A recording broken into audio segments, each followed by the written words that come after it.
Oh, hi. Pardon my incompetence.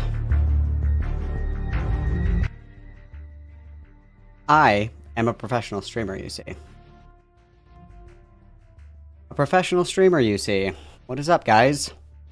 What is up, guys? How's everybody's Friday? Happy Friday. One of my favorite F words. One of my favorite F words. Oh, all right. I'm glad that we're working so far, guys. I'm glad that we're working so far. Let me fix this really quick. Starshine is here. Hickman fan is here. Oh, Molly's here. Long time no see. Long time no see. Let me delete this old one. And then put the new one on the correct playlist. Good golly. Good golly. Okay. Honeybee is here. Timid Kitten is here. SMJ is here. Lavishly Lavender. Nerdy Nora. Pumpkin Pyrite Intensive Porpoises. Mr. Mollusk. Macaroni Time. Meringue Jellies. Layla Bug. Cinder. Loseroo. Emery. Tito, unfortunately. Ye Old Loser. Glenn. And we've got Gabby. Don't Smoke in Bed. And we have Lulu. Infinite is Mal. Oh, fun. Little Fly. And Molly for the 5. I'm going to settle and watch on the big screen, so normal reminder to like the stream. Kittens, oh boy, imagine this will be something. Thank you very much for the reminder. Monarch, everybody witness Molly, please. Beautiful. Let's see. M. Dally is here. Heike is here. Oh boy, Foreskin Quill is here. Demon Flight. Or Demon of Light. I'm just going to say Demon Flight. I'm going to keep it. Roasting Potato. And we also have with us DJ Sunny. We have Anonymous Missing Kid based. Keijo. Base Swain. Caramelized Onions. Kaiji. Hip. And Intensive Porpoises. Awa. MB Hughes. Glenn. Oh boy, did I miss anybody? Did I miss anybody? I think we're all here, guys. The gang is all here. And then why is my Discord not wanting to work? Oh, there we go. Aha, I was in the wrong channel, that's why. That's why I didn't want to work. Based. Wow, professional streamer moment. Professional streamer moment.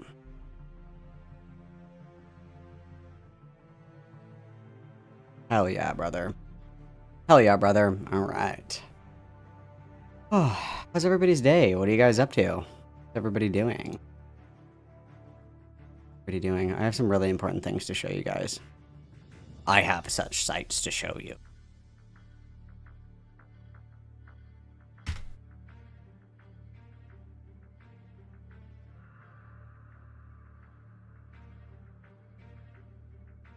But yes, we do have a new setup, as you guys can see. New setup, which is super sick. I finally got this love seat, and I had to redo the wall that I just redid. But you know what? It's fine. It's fine. It's totally fine.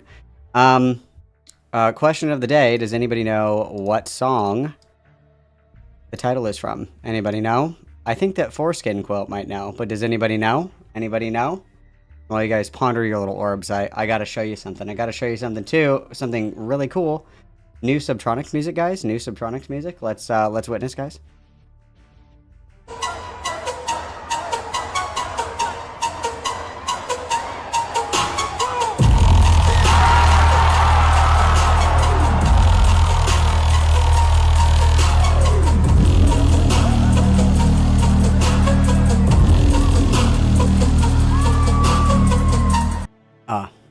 Would do anything to be there. Would do anything to be there, you guys. Would do anything to be there. But yes, stream title. Anybody know what that's from? Anybody know what that's from? Anybody know what song that's from? Got another song. Another song. I'm a bad cause the bitch knew better than to let me hear. On my knees shaking ass on my thigh shape. On my knees shaking ass on my thigh shape. On my knees shaking ass on my thigh shape. On my knees, on my knees, on my knees shaking ass on my thigh shape. On my knees shaking ass on my thigh shape. On my knees shaking ass on my thigh. Oh, there's just so much amazing amazing things going around, you know what I mean? So many amazing things. Little Fly, go to a rave. It's awesome. It'll change your life. It changed my life forever. It's probably the gayest thing that I say repeatedly, but it's true. Raving changed my life for the better. And this fucking thing keeps coming off of. This piece of sticky goo is not sticky enough to hold my cord holder. Okay, it's gonna fall again. It's going to, and it's gonna irritate me, but it's fine. Everything's fine. Raving changed my life. Okay, nobody knows what song the title is from. I'm disappointed in Foreskin Quilt. Foreskin Quilt must know. Must know.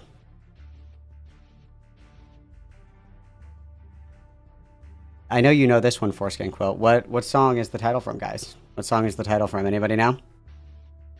Anybody know?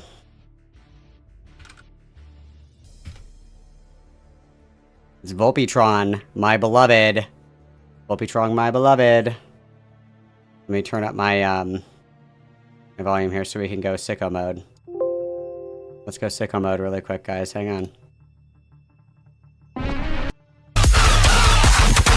Oh, hang on. Let me get you. 1 second. Hang on. I gotta queue it up. I gotta get to the right spot.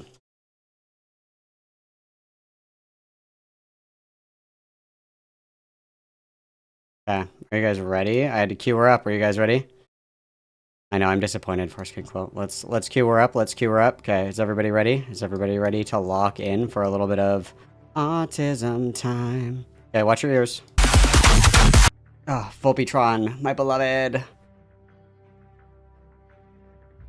Volpitron, my beloved. Love Volpitron so much. Oh, so much. So much. My neck and my back just completely broken. Okay, last one, and then I have one more really important thing to show you guys, and then we're ready to go. Okay, hang on. Let me queue her up. Let's queue her up.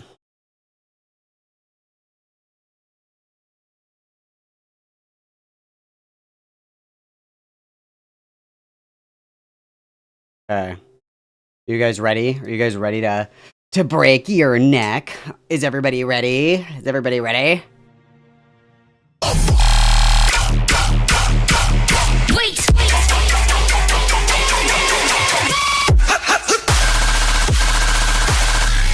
Bully.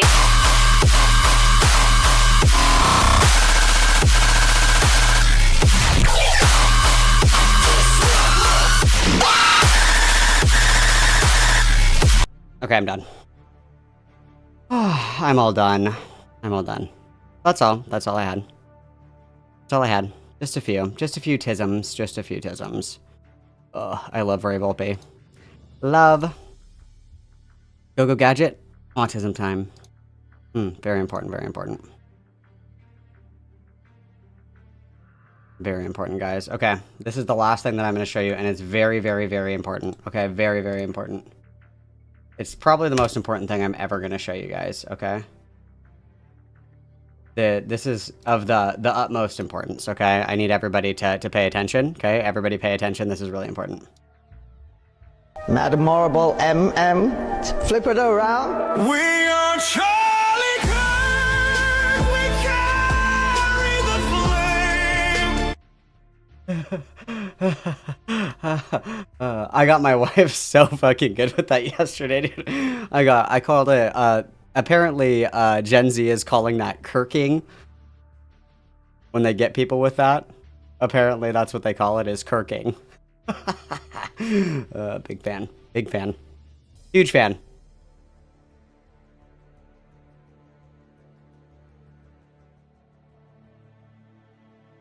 Dude, the chat on OBS, like, does not want to work. Hang on. I guess I have to get my regular YouTube chat up because for whatever reason, the chat on fucking OBS Studio is just, like, not working. I don't quite understand why. Yeah, they call it kirking, I guess. I don't know why.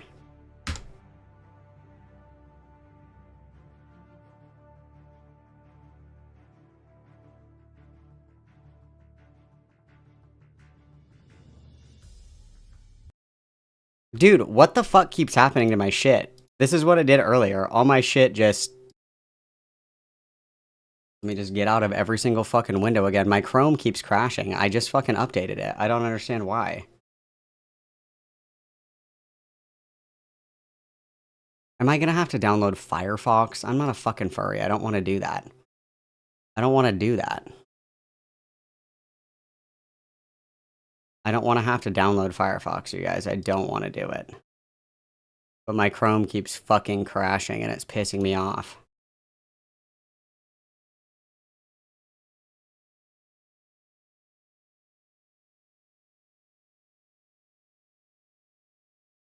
Like, what is happening? What is happening? My Chrome just doesn't want to work, bro. It's mostly YouTube. Is YouTube, like, working for you guys? Is anybody, like, having issues with YouTube right now? Like, if I open Microsoft Edge, will it work?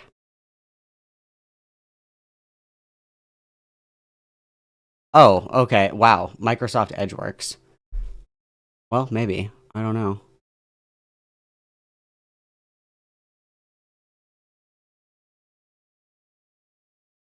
Dude, I think it might be YouTube.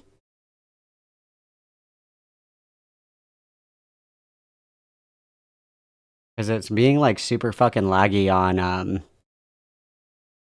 it's being super fucking laggy on Edge as well.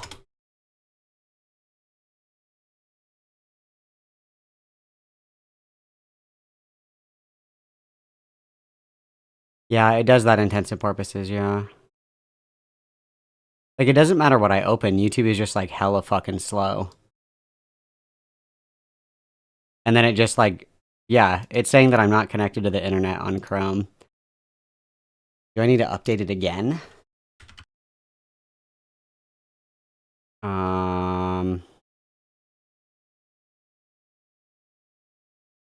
Well, that's weird because other shit is working fine. Yeah.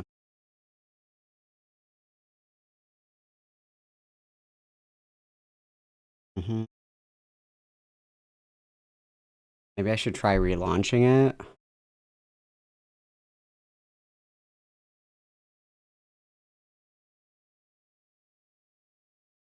Oh, it's updating it again. Okay, we'll just wait for it to fucking update again. That's fine. I don't have it. It's not like I'm streaming or anything. It's not like I'm doing anything. We can just sit here with the awkward silence and look at each other. That's totally fine. Totally cool. What's up, Rose Weaver? What's good? What is good? You're well. You're well. I can't even see the poll. Like, that's how fucking cucked I am right now. Hang on. Chrome's got to update again. I guess I'll just look on my phone. Like a medieval peasant. Like a fucking medieval peasant. I guess I'll open it on my phone. Am I supposed to read chat on my phone too? Like, dude, this is so dumb. This is so dumb. This is awful. This is just awful. This is the worst thing. Do you guys still see the poll? I don't even see the poll anymore. Did the poll go away? Can you guys still see the poll? Or did it, like, shit out? Because I don't even see the poll anymore.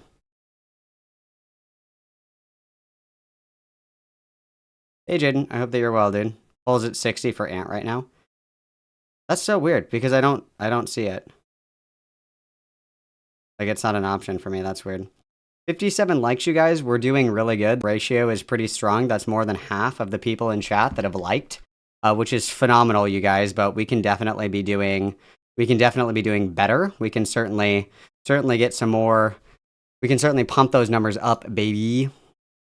Okay, and then let me relaunch Google Chrome, and then we'll see if this fucking works. I don't really care what's new. Thanks for letting me know, though. Thanks. I don't care. Okay, let's reopen all the fucking tabs that I had open. So let's restore this window. Cool. Okay, and then let's restore this one as well. Why the fuck God is doing this to me? Why? Get rid of that one. Okay, perfect. God, that's fucking loud. Oh, I'm being raped! Okay, I'm fine. I'm fine. We're good. There we go, guys. We're good. We're good. God, just played every fucking sound at the exact same time. That was really cool. That was awesome. That was awesome. Okay, let's see if I can reopen chat on OBS Studio now. Let's see if that'll work. Oh, hell yeah. Okay, it worked. There we go, guys. Okay, I got it. We're good. We're locked in, and we are good, guys. Okay, perfect. So make sure we're liking the stream because that sparks a lot of joy for me, as you guys know. Happy Malcolm, happy life, as they say. And it's also free. And if you guys hate free stuff, you guys can always donate super chats. You can always buy memberships or gift memberships. Friendly reminder that next week on Tuesday, we're doing a members only Subnautica stream. So if you want me to like freak the fuck out, if you like watching that, I will definitely freak the fuck out. I hate water. So that's definitely a crash out stream guaranteed. So make sure you get your memberships by Tuesday of next week. Okay. Tuesday of next week, make sure your paperwork is in, you know, and filed.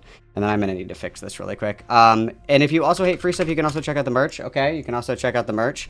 That's pretty awesome. And you guys can also join the Discord, which is for free. And then let me fix this really quick, because this is going to give me cancer.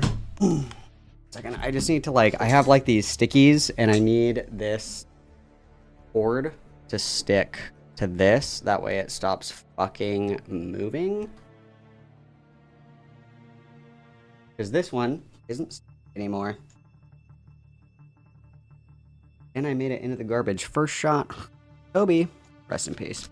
Okay, hang on. Hang on now. Hang on. Hold your horses. I'm coming.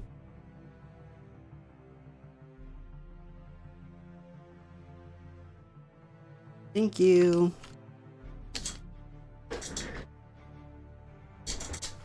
Okay. We are Gucci Gang.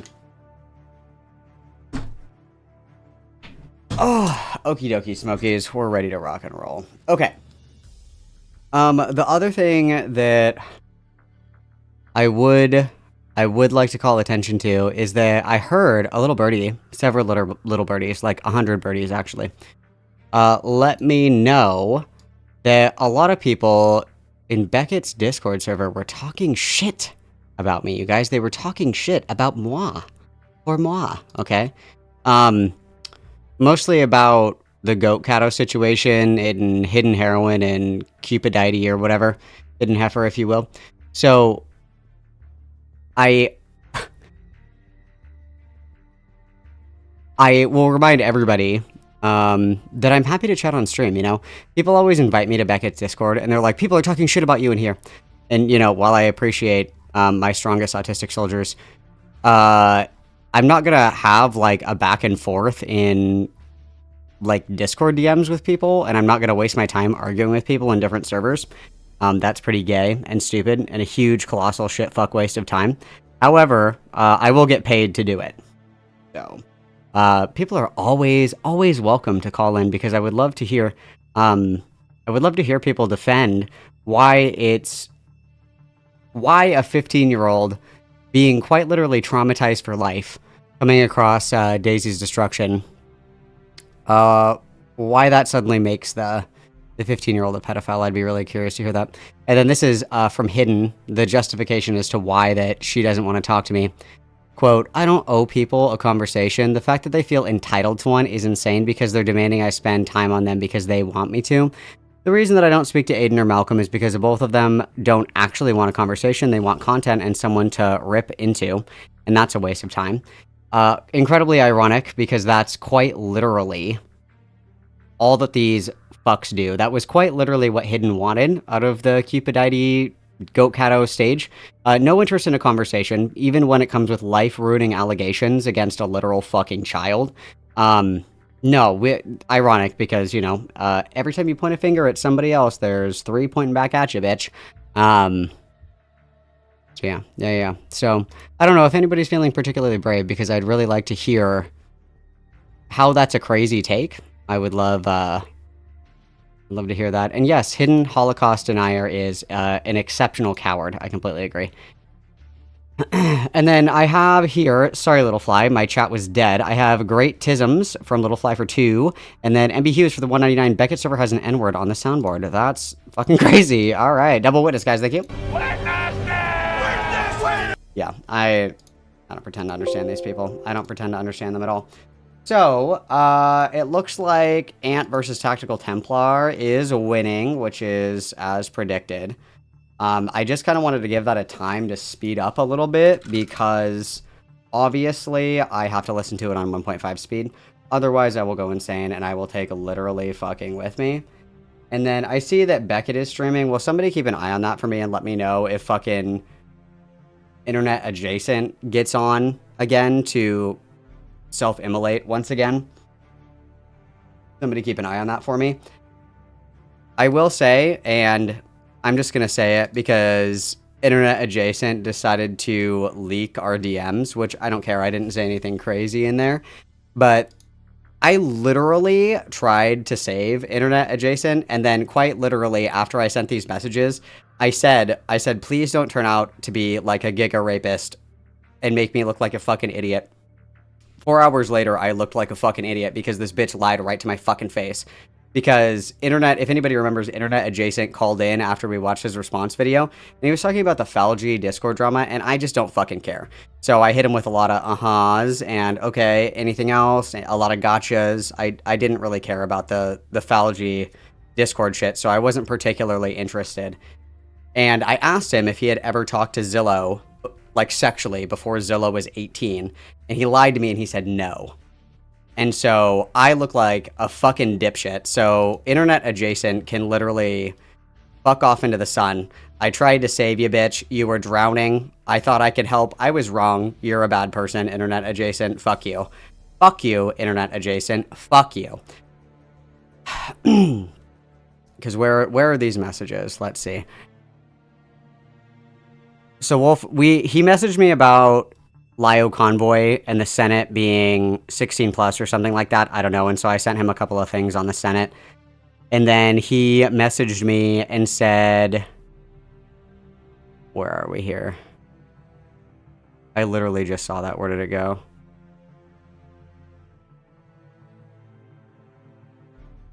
Hang on. I'm having a stroke.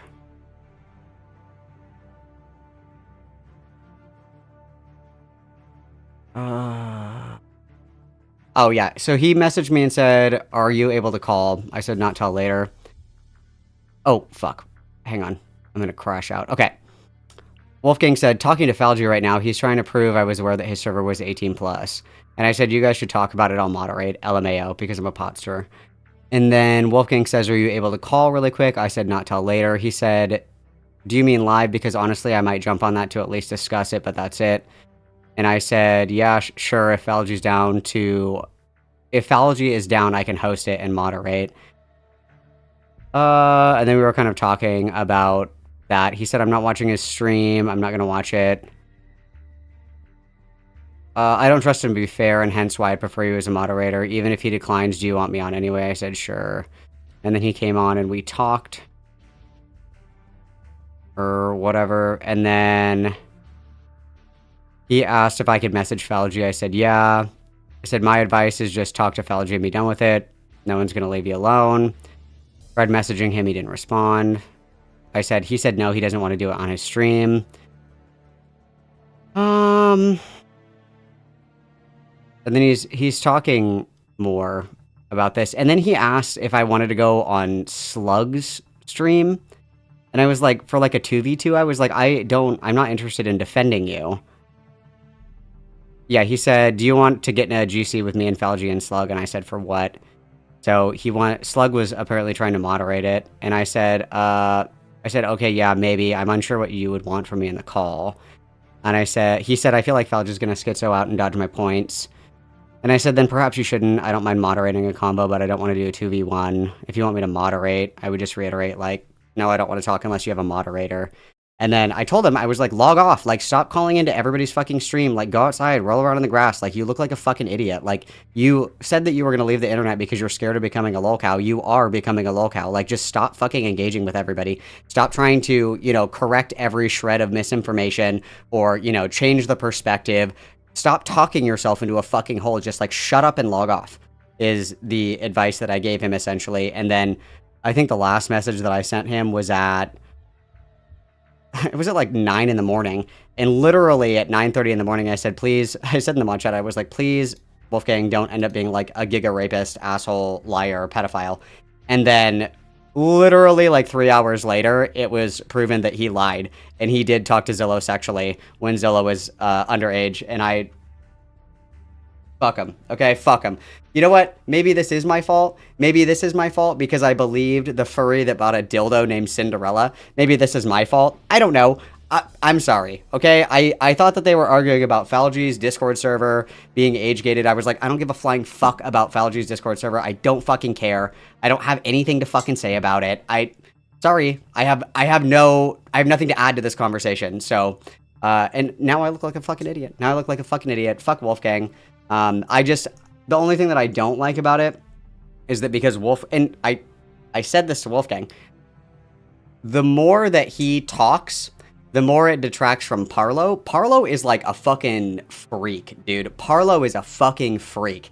And all he's doing is make Parlo look better because he's getting caught lying. He's contradicting himself in the same conversations. He's getting caught, contradicting himself. Lying. Oh, and did I mention lying? And it's making Parlo look like the innocent party. And Parlo is a fucking freak. He's literally running PR for Parlo because he can't shut the fuck up. And that's what I told him. So if he wants to leak DMs, that's fine. I don't care. I didn't say anything fucking crazy in that. But everybody's like, how about your new best friend Wolfgang? And I'm like, first of all, I think that being a furry should be illegal and punishable by death in all 50 states. Okay, so don't come for me there. Second of all, you know what? You got me. All right. I believed the furry that was into dog dicks. My bad. You're right. You're right. Hindsight is a beautiful gift, you guys. I should have foreseen that believing a furry that was into dog dicks and bought a dildo named Cinderella probably wasn't trustworthy. My mistake. My mistake. And to my understanding, it was also a Spencer's dildo. Never trust a bitch that buys dildos at Spencer's. Okay? My fucking bad. All right? Lesson learned. Lesson learned. Okay? Definitely. Jesus Christ. Yeah. That's that's where we're at. That's where we're at, guys. That's my bad. That's my bad, okay? Sorry. I don't know why he's expecting me to white knight for him. I think that he's just trying to find somebody to be on his side. And I tried to help him, dude. I was like, stop engaging in lolcow behavior. Stop going on everybody's stream. Just stop talking. Like, the more that you talk, you're talking yourself into a hole. Just, like, shut the fuck up and log off. Like, go away. Clear your head. That's what I told him. And, my mistake, okay? I should have said, keep going. Dig a hole to China. I don't care. My bad, guys. Lesson learned. Never trust a furry. Write that down. Never trust furries. Can you help me in my field call-ins during my logging off stream? Yes, absolutely, Mr. Moss. That's what I'm here for. Yeah, he's like a fucking degenerate freak, too. It's terrible. Fuck me. Fuck me for trying to help you guys. Fuck me. Yeah, and I don't think that he raped Parlo. I think that Parlo is a freak and an attention whore. And embarrassed that he hooked up with Wolfgang. So, I don't like that this is detracting from Parlo's crimes against humanity. But, nonetheless, this is the hand that we have been dealt. This is where I found myself. I take accountability for the mistake of trusting a furry. That was my bad, okay? Little Fly said, I put some details that I remember from Beckett's stream in the chat. For the 5, thank you very much, Little Fly. Everybody witness, please. Take a peek at that really quick. Yeah, dude, it was a mistake. My bad, my bad. Lessons learned all around, okay? So, fuck internet adjacent. I don't know if I can be more clear than that. Fuck internet adjacent. He's a liar, a weasel, a rat, a marquis of snakes. Fuck him, okay? Fuck him. Liar! Oh, and then Scones to Jam for the 2, I don't need friends, they disappoint me. Very true and based. And then Bylonic for the 4.99, part of the locale cycle is desperately trying to rewrite the narrative. Double witness, guys.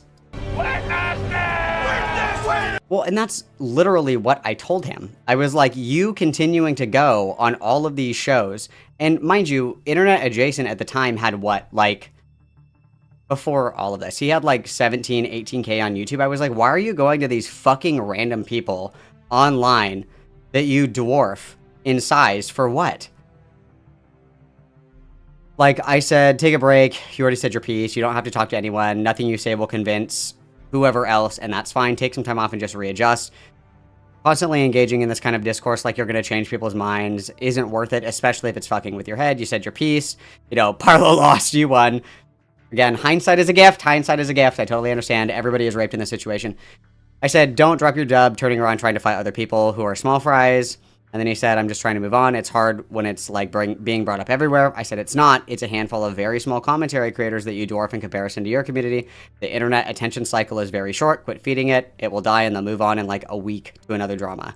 And so I was literally like, just go away. You keep fucking up. You keep fucking up. Just shut up. Just stop fucking talking. Trying so hard, but you know, whatever. The lolcow gene overpowered the Malcolm is always right gene, and this is what we've been given, guys. This is what we've been given. So this is where we are, unfortunately. Sorry. My bad, guys. Lessons learned.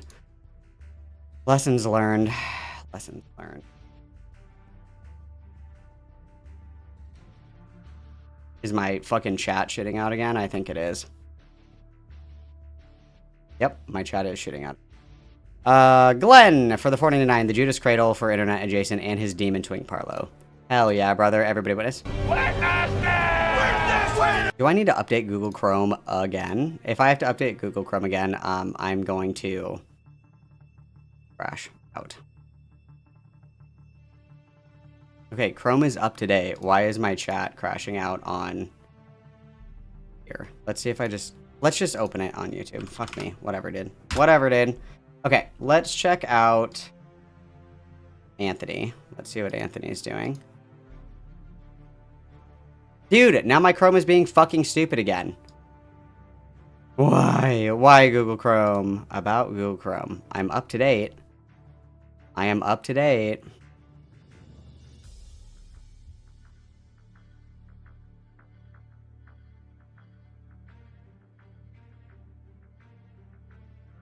Is anybody else's YouTube doing this? Anybody else's?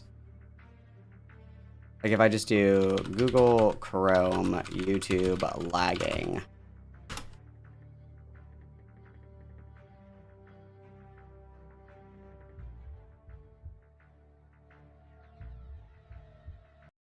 Okay, I updated Chrome.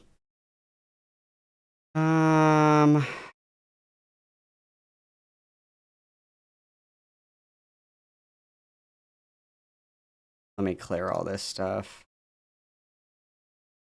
All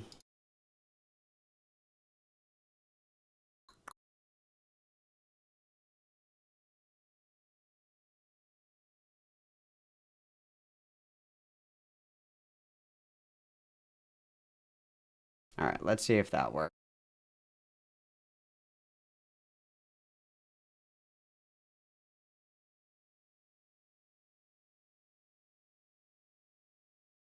Oh, it says that I need to disable and then re-enable all of my extensions. That might be what it is. Let's try that, shall we?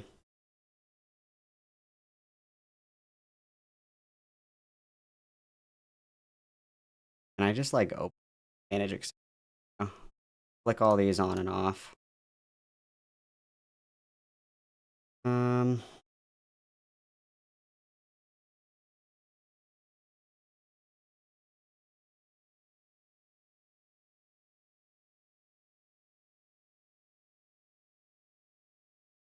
Wow, why do I have so many fucking extensions, you guys? Jesus Christ. The price we pay. Okay, let's get out of Chrome, and let's try and relaunch it. Christ on a cross. Christ died for this, you guys. Christ died for this. Christ died for this. Unbelievable. And then look at that. There goes your music. This is just something else, you guys. Oh, my dark mode. Give me back my dark mode. Give it back to me. Give it back to me now.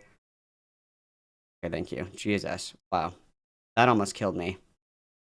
That almost killed me, you guys. Okay.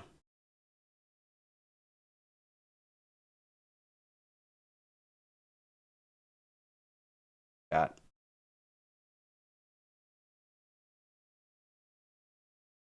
Nope. Dude, what the actual fuck? This is unbelievable.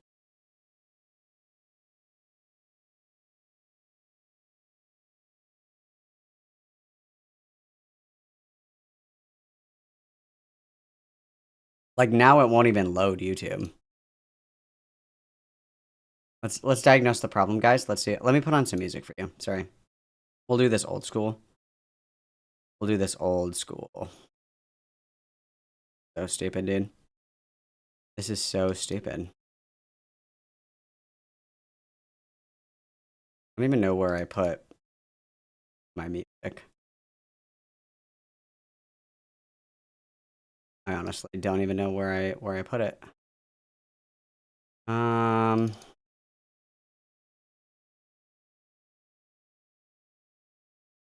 No idea. Might be in here.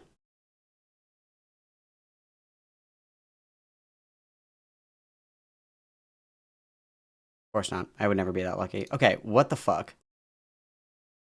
Okay, troubleshooter cannot identify the problem.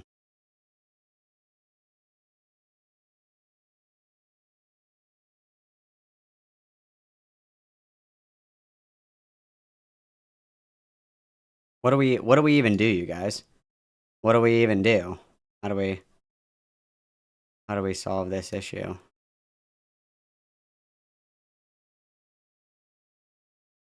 Like, what do we do here? I don't even know what to do.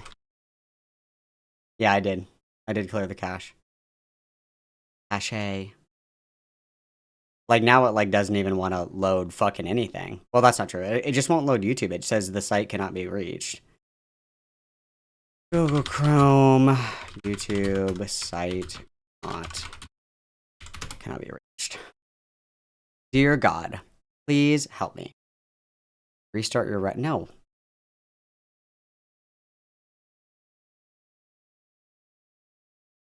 Okay, none of these are easy fixes. Not a single one of these are easy fixes.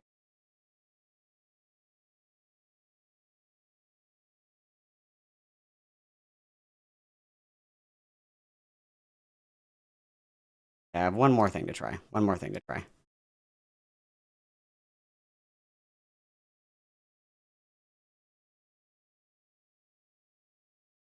Okay, fix it. Cool. All right. I think.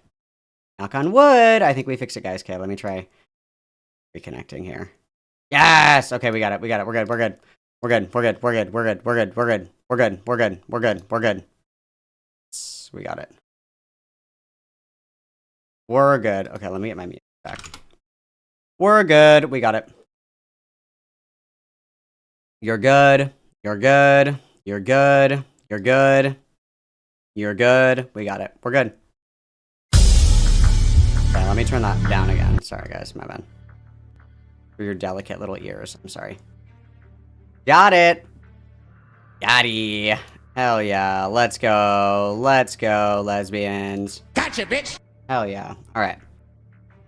Perfect. Wow. I'm a technological wizard. Technological wizard.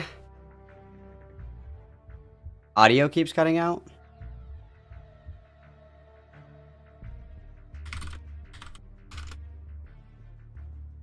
Is it good now? Is it good? Are we good? Are we good? Are we good? Are we good? Are we good? Are we good?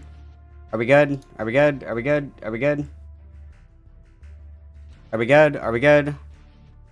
Are we good?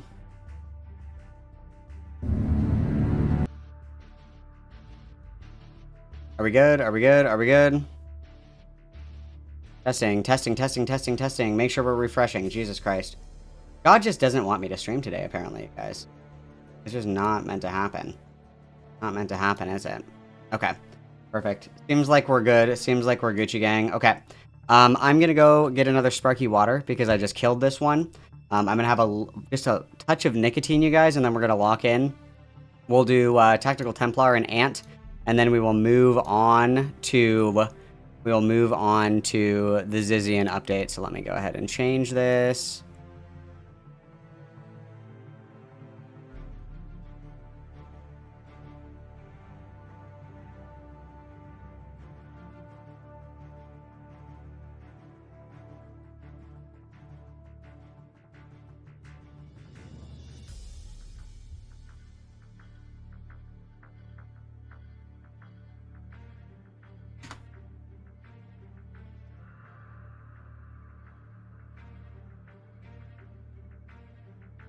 Guys, just refresh the stream.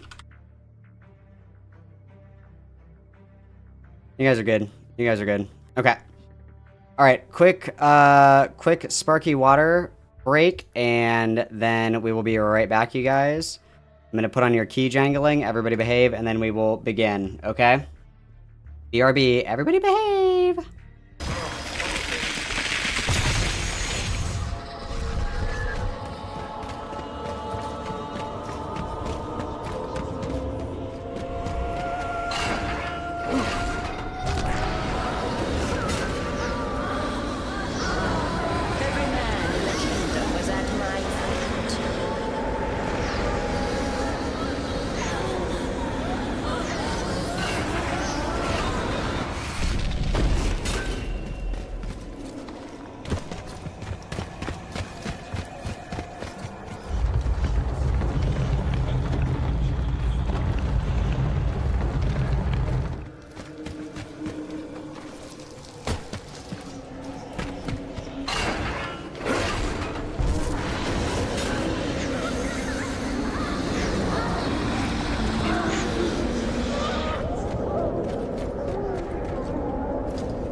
Clever man, but you'll never reach them in time.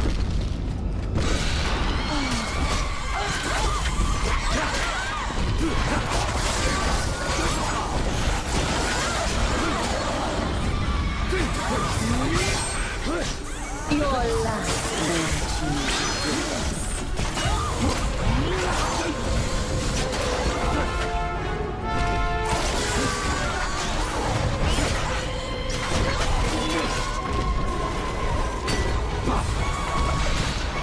pathetic, shameful man.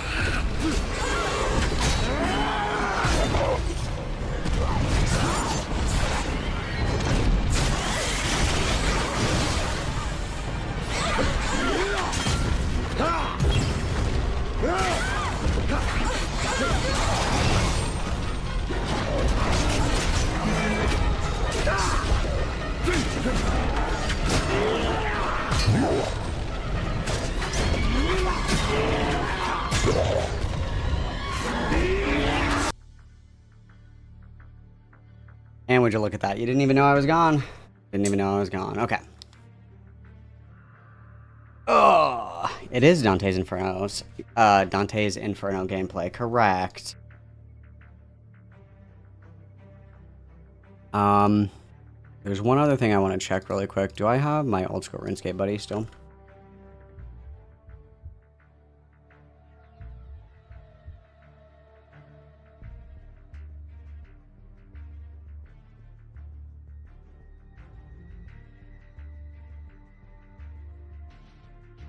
I think I have to download this. Unless I have it already. No, I don't.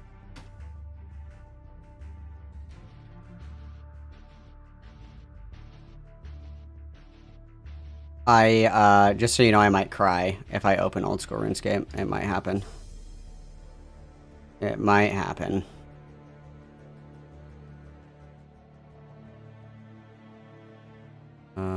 Download.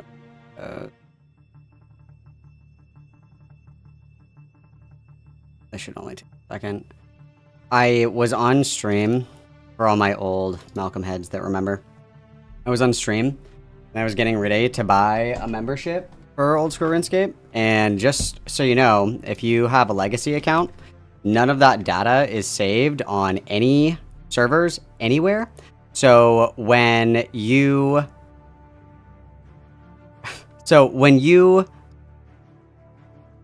update your email on your legacy account, that wipes your entire account.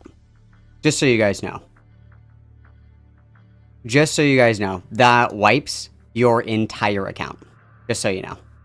Just so you know. That wipes your entire account. So I lost my legacy RuneScape account that I had since I was 8. So I literally cried on stream. Like, I'm not joking. I cried on stream. I cried on stream. I cried on stream.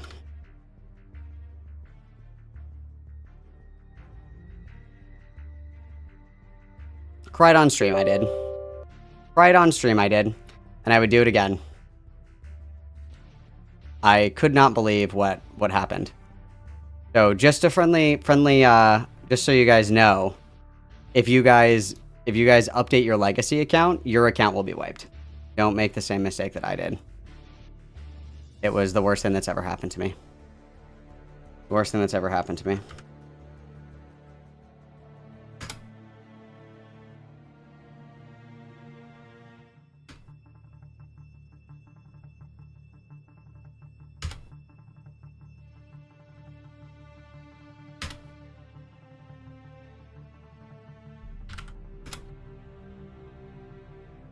God fucking damn it. Do I not have my Jagex account anymore? This is awesome.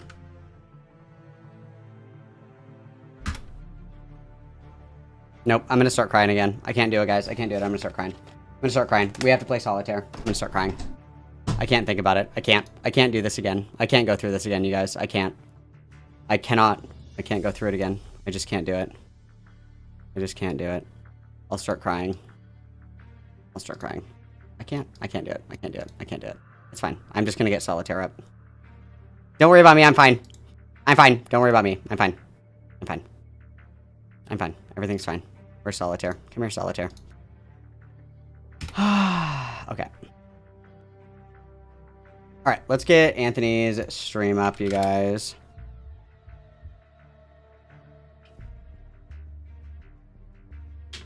Okay, so for those of you guys who don't know, Anthony Gramigula is a media reviewer, but Anthony is Catholic.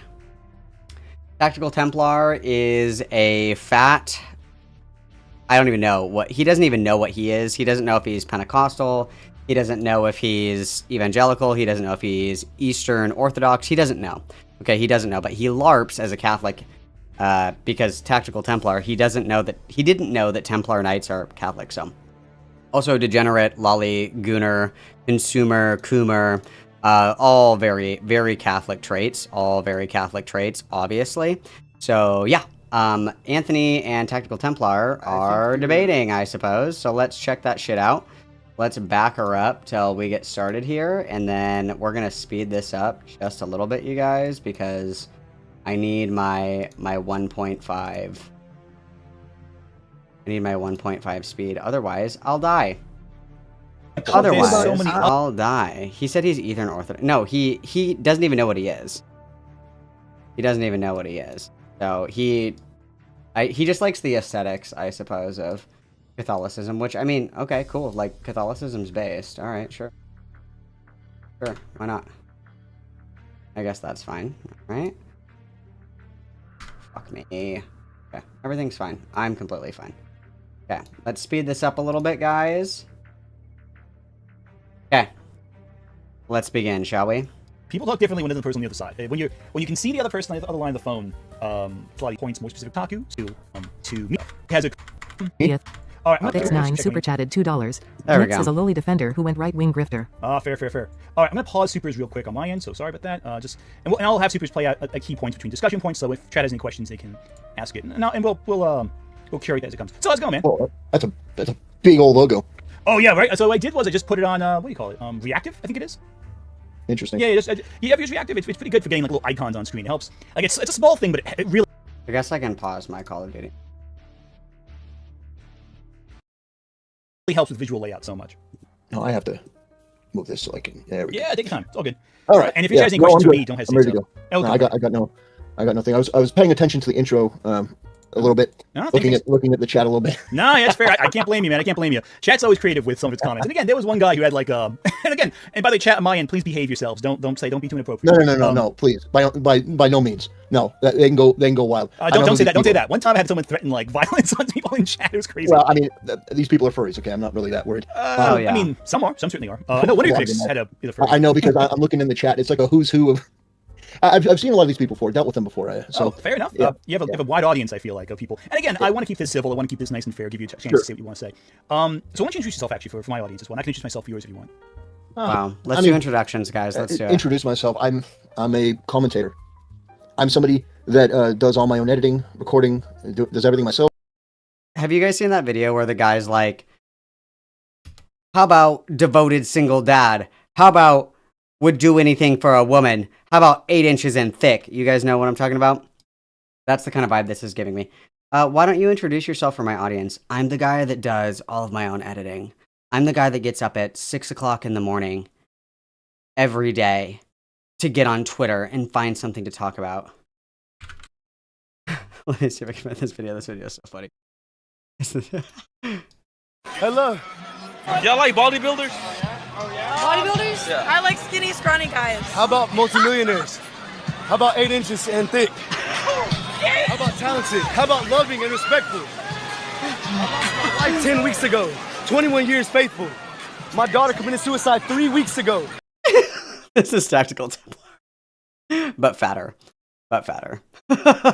So I have no sponsors. I have nothing like that. I criticize people from the right and the left, believe it or not. Wow. That's fair. He's That's so fair. brave. I try to do the same thing when I can. You'd be surprised. Sometimes there are people on the left and right who just, I don't know, I'm not surprised you don't text them. Yeah, I'm one of the most varied streamers out there. There's nobody Wow. that really does streaming or content as varied as mine. There is no one like this guy. I completely agree. There are no other commentators that grift as a Templar without knowing that Templar Knights are Catholic. Correct. I also don't know of... Hang on, let's look at his YouTube channel.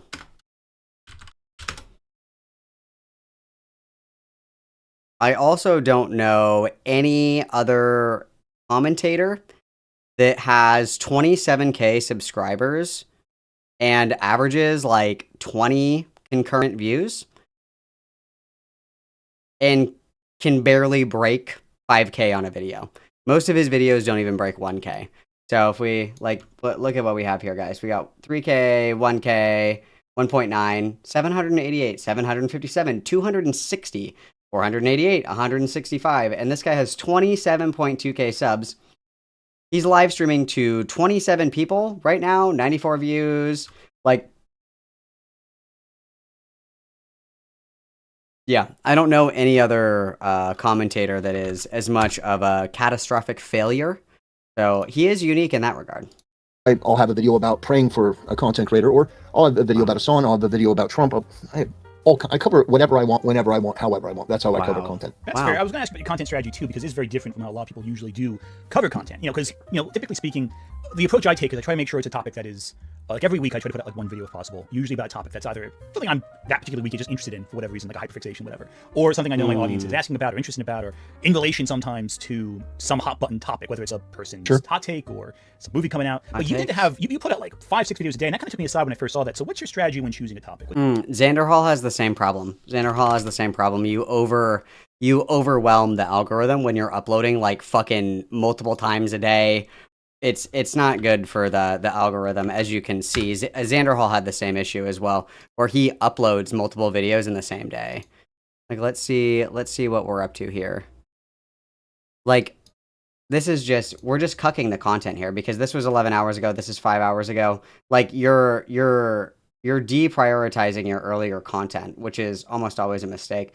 Xander Hall's views are looking better. I'll give it, no. We have a couple of odd ones right here. The rest of them suck. How are our lives, Xander Hall? What have we been up to? Miss Rachel, 800 views for... Dude, it sucks to be Xander Hall, doesn't it? It must suck to be Xander Hall. What have we recently covered? Trump. Triggered incel slop tuber. Who's this? Calls me a woke ghoul. Is this Tactical Templar? Well, guys, Well, Y'all remember a guys. couple weeks ago, Hey, guys. W. Segi? I did a video at the request of some people in the Discord. W. Segi? I have to say, I love that. No, it's somebody else. W. Segi? Guys, did you... Segi? W. Segi? W. Segi, guys? Segi? What do you? Aiden clicked on a Xander stream the other day, and he was like, dude, he looks like he's on heroin. I disavow. That's not appropriate. What's your approach? So there are certain topics that I cover because I think that they are hot button issues, but a lot of the times I just cover it because it interests me. It's interesting in some way, and I think it'll be interesting to my audience. That pretty much is the start and end of it. That's fair. That's fair. Yeah. They are really interested as per your views. I agree. I feel like with my approach with content strategy, when it comes to that, I find sometimes, and if you think the same way, let me know. I feel sometimes that if I do too wide a spread, some of my audience might not be interested in everything I say. So I try to keep in mind, because at the end of the day, we all create material. We all create content in some way. I can't believe Anthony is like low broing this guy on how to make better content. This is so funny. We all create stuff that people can enjoy. And so I always try to keep in mind my audience's general interests to avoid Gotta keep it in mind. sending them too many different ways, I guess, or dividing them to different topics. No, I like introducing my viewers to content they may not be familiar with or they may not like. It's good for them. That's fair. What I do is instead I try to intermix. So for example, the different topics usually get main thesis like this. Anthony is so politely saying your content creation strategy fucking sucks, and that's why your views suck. That's so cute. Week, for example, we talked about fan He's so service humble. anime. And I use it as an opportunity to slip in some of my. What's your thoughts on fan service and anime? I think it varies. I think What's fan service in anime, you guys? What does that mean? Can someone tell me what that means? What does fan service in anime mean? What does that mean? Anybody? I'm unfamiliar with this statement. I don't know what that means, but is that good or bad? Do I like it or do I not like it? What is that? I guess I could look it up. I could be an adult. What is fan service in anime? What is that? I'm scared. Oh, it's for the Gooners. Oh, you guys didn't stop me fast enough. 17 hits of psychic damage. Any element added specifically to please the audience, most commonly suggestive or sexual content, like panty shots or revealing outfits. Me when I've never seen a woman before. I don't understand why people are attracted to cartoons. Like, there are actually real women. Like, they do exist. I guess I could even understand more, like, monster fucking, I guess, because, like, you're never going to find, like, Cthulhu in real life. Like, Cthulhu's never going to fuck you. You know what I mean? But there are women that may fuck you if you behave appropriately. So I don't really get the appeal of gooning to animated women, but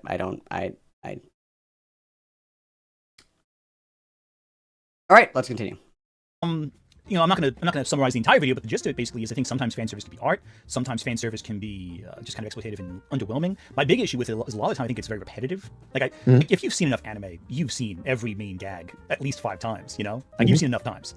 So you kind of get like, okay, I've seen this before, and you kind of hope for something interesting and dynamic. Like for me, Interspecies Reviewers, when it came out a few years ago, that was something like, okay, it's interesting. It's something different. We haven't seen this before, or at least not to this extent.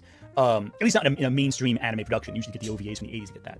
But again, whatever. I think it depends on execution. Whatever. Sometimes it works, sometimes it sucks, and that's just a whatever, guys. nature of the beast. What are your perspectives? I know you've had some controversy surrounding fan service in VTubing and anime before. So what's your take on that? Yeah. What was the one that we watched where it was a very clearly AI generated image of like a big boba anime girl, like an unnaturally big boba anime girl?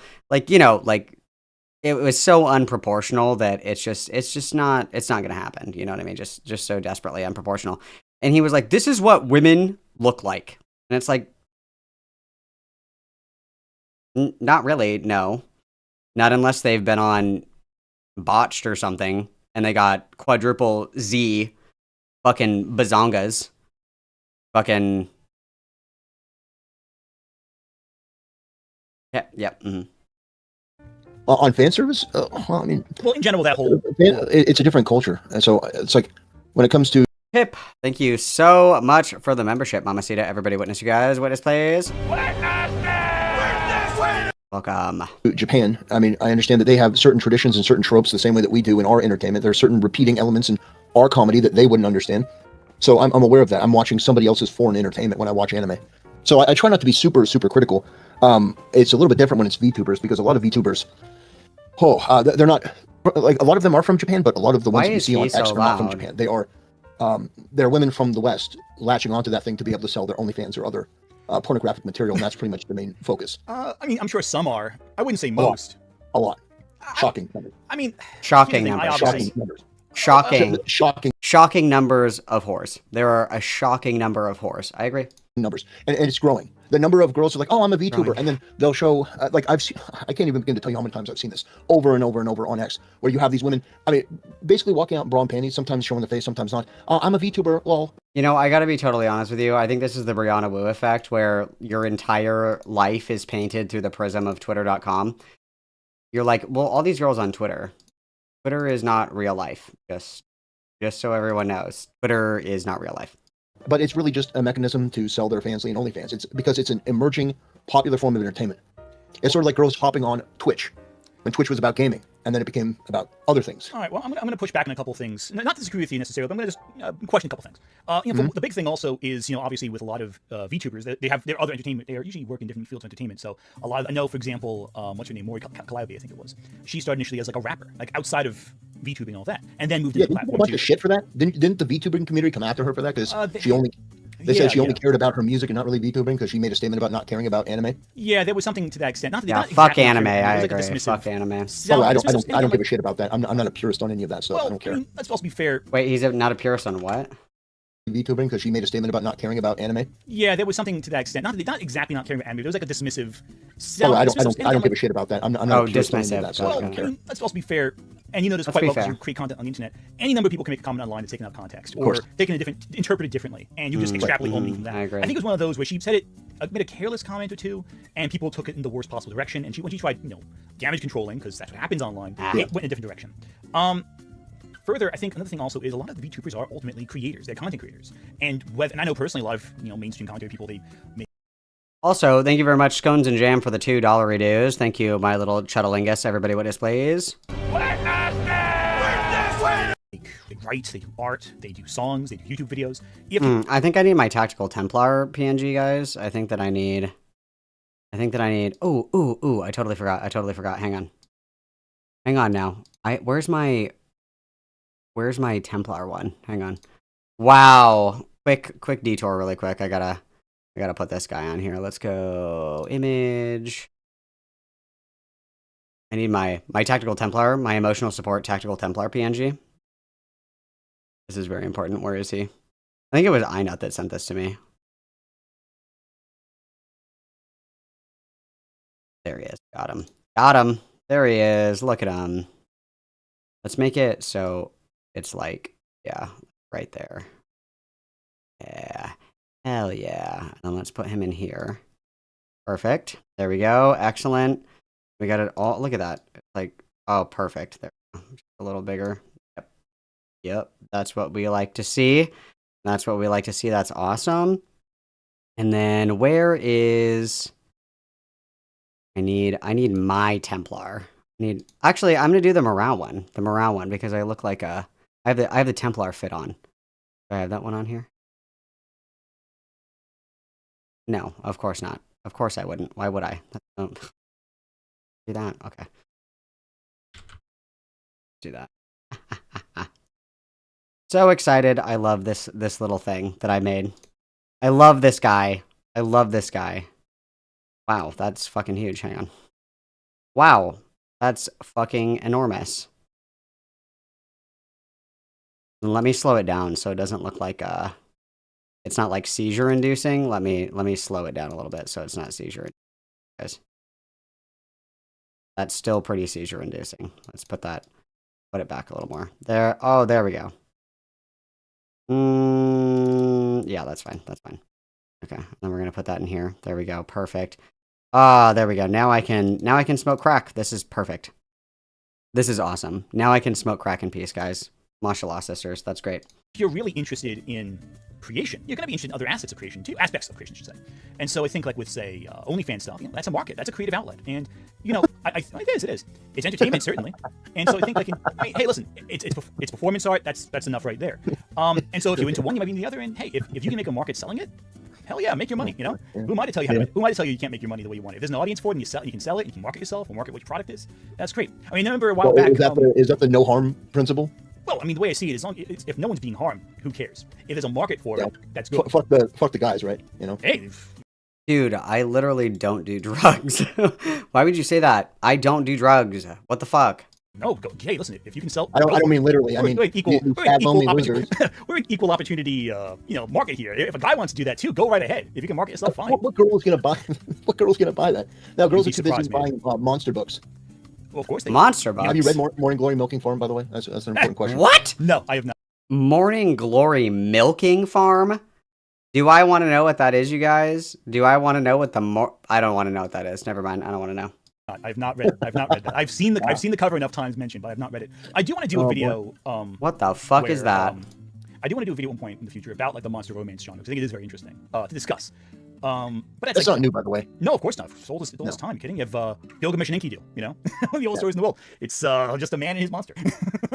A man and his Vampires, monster. Dracula, not just I feel unholy. I think that we need to do 5 Hail Marys for this, guys. This is crazy. Dracula, but Frankenstein as well. I mean, that's been, anyone who tells you that men are the more degenerate sex, those people are lying. Well, I would never call any sex degenerate. Okay, let's be totally honest right now. Guys will fuck McChickens, you guys. So, I mean, I don't believe this for a second. I mean, men will fuck McChickens. Women just read about it. Men will do it. You know what I mean? Yes, women have like their racy erotica or whatever that they like to read about fucking Pyramid Head or whatever. Okay, women have like fantasies. Men are like depraved in the way that they go about these things, right? They're like, I will fuck this watermelon because I can. And it's like, well, don't, dude, please. Dude, please don't fuck the McChicken. Like, yeah, Ant is way too woke for this.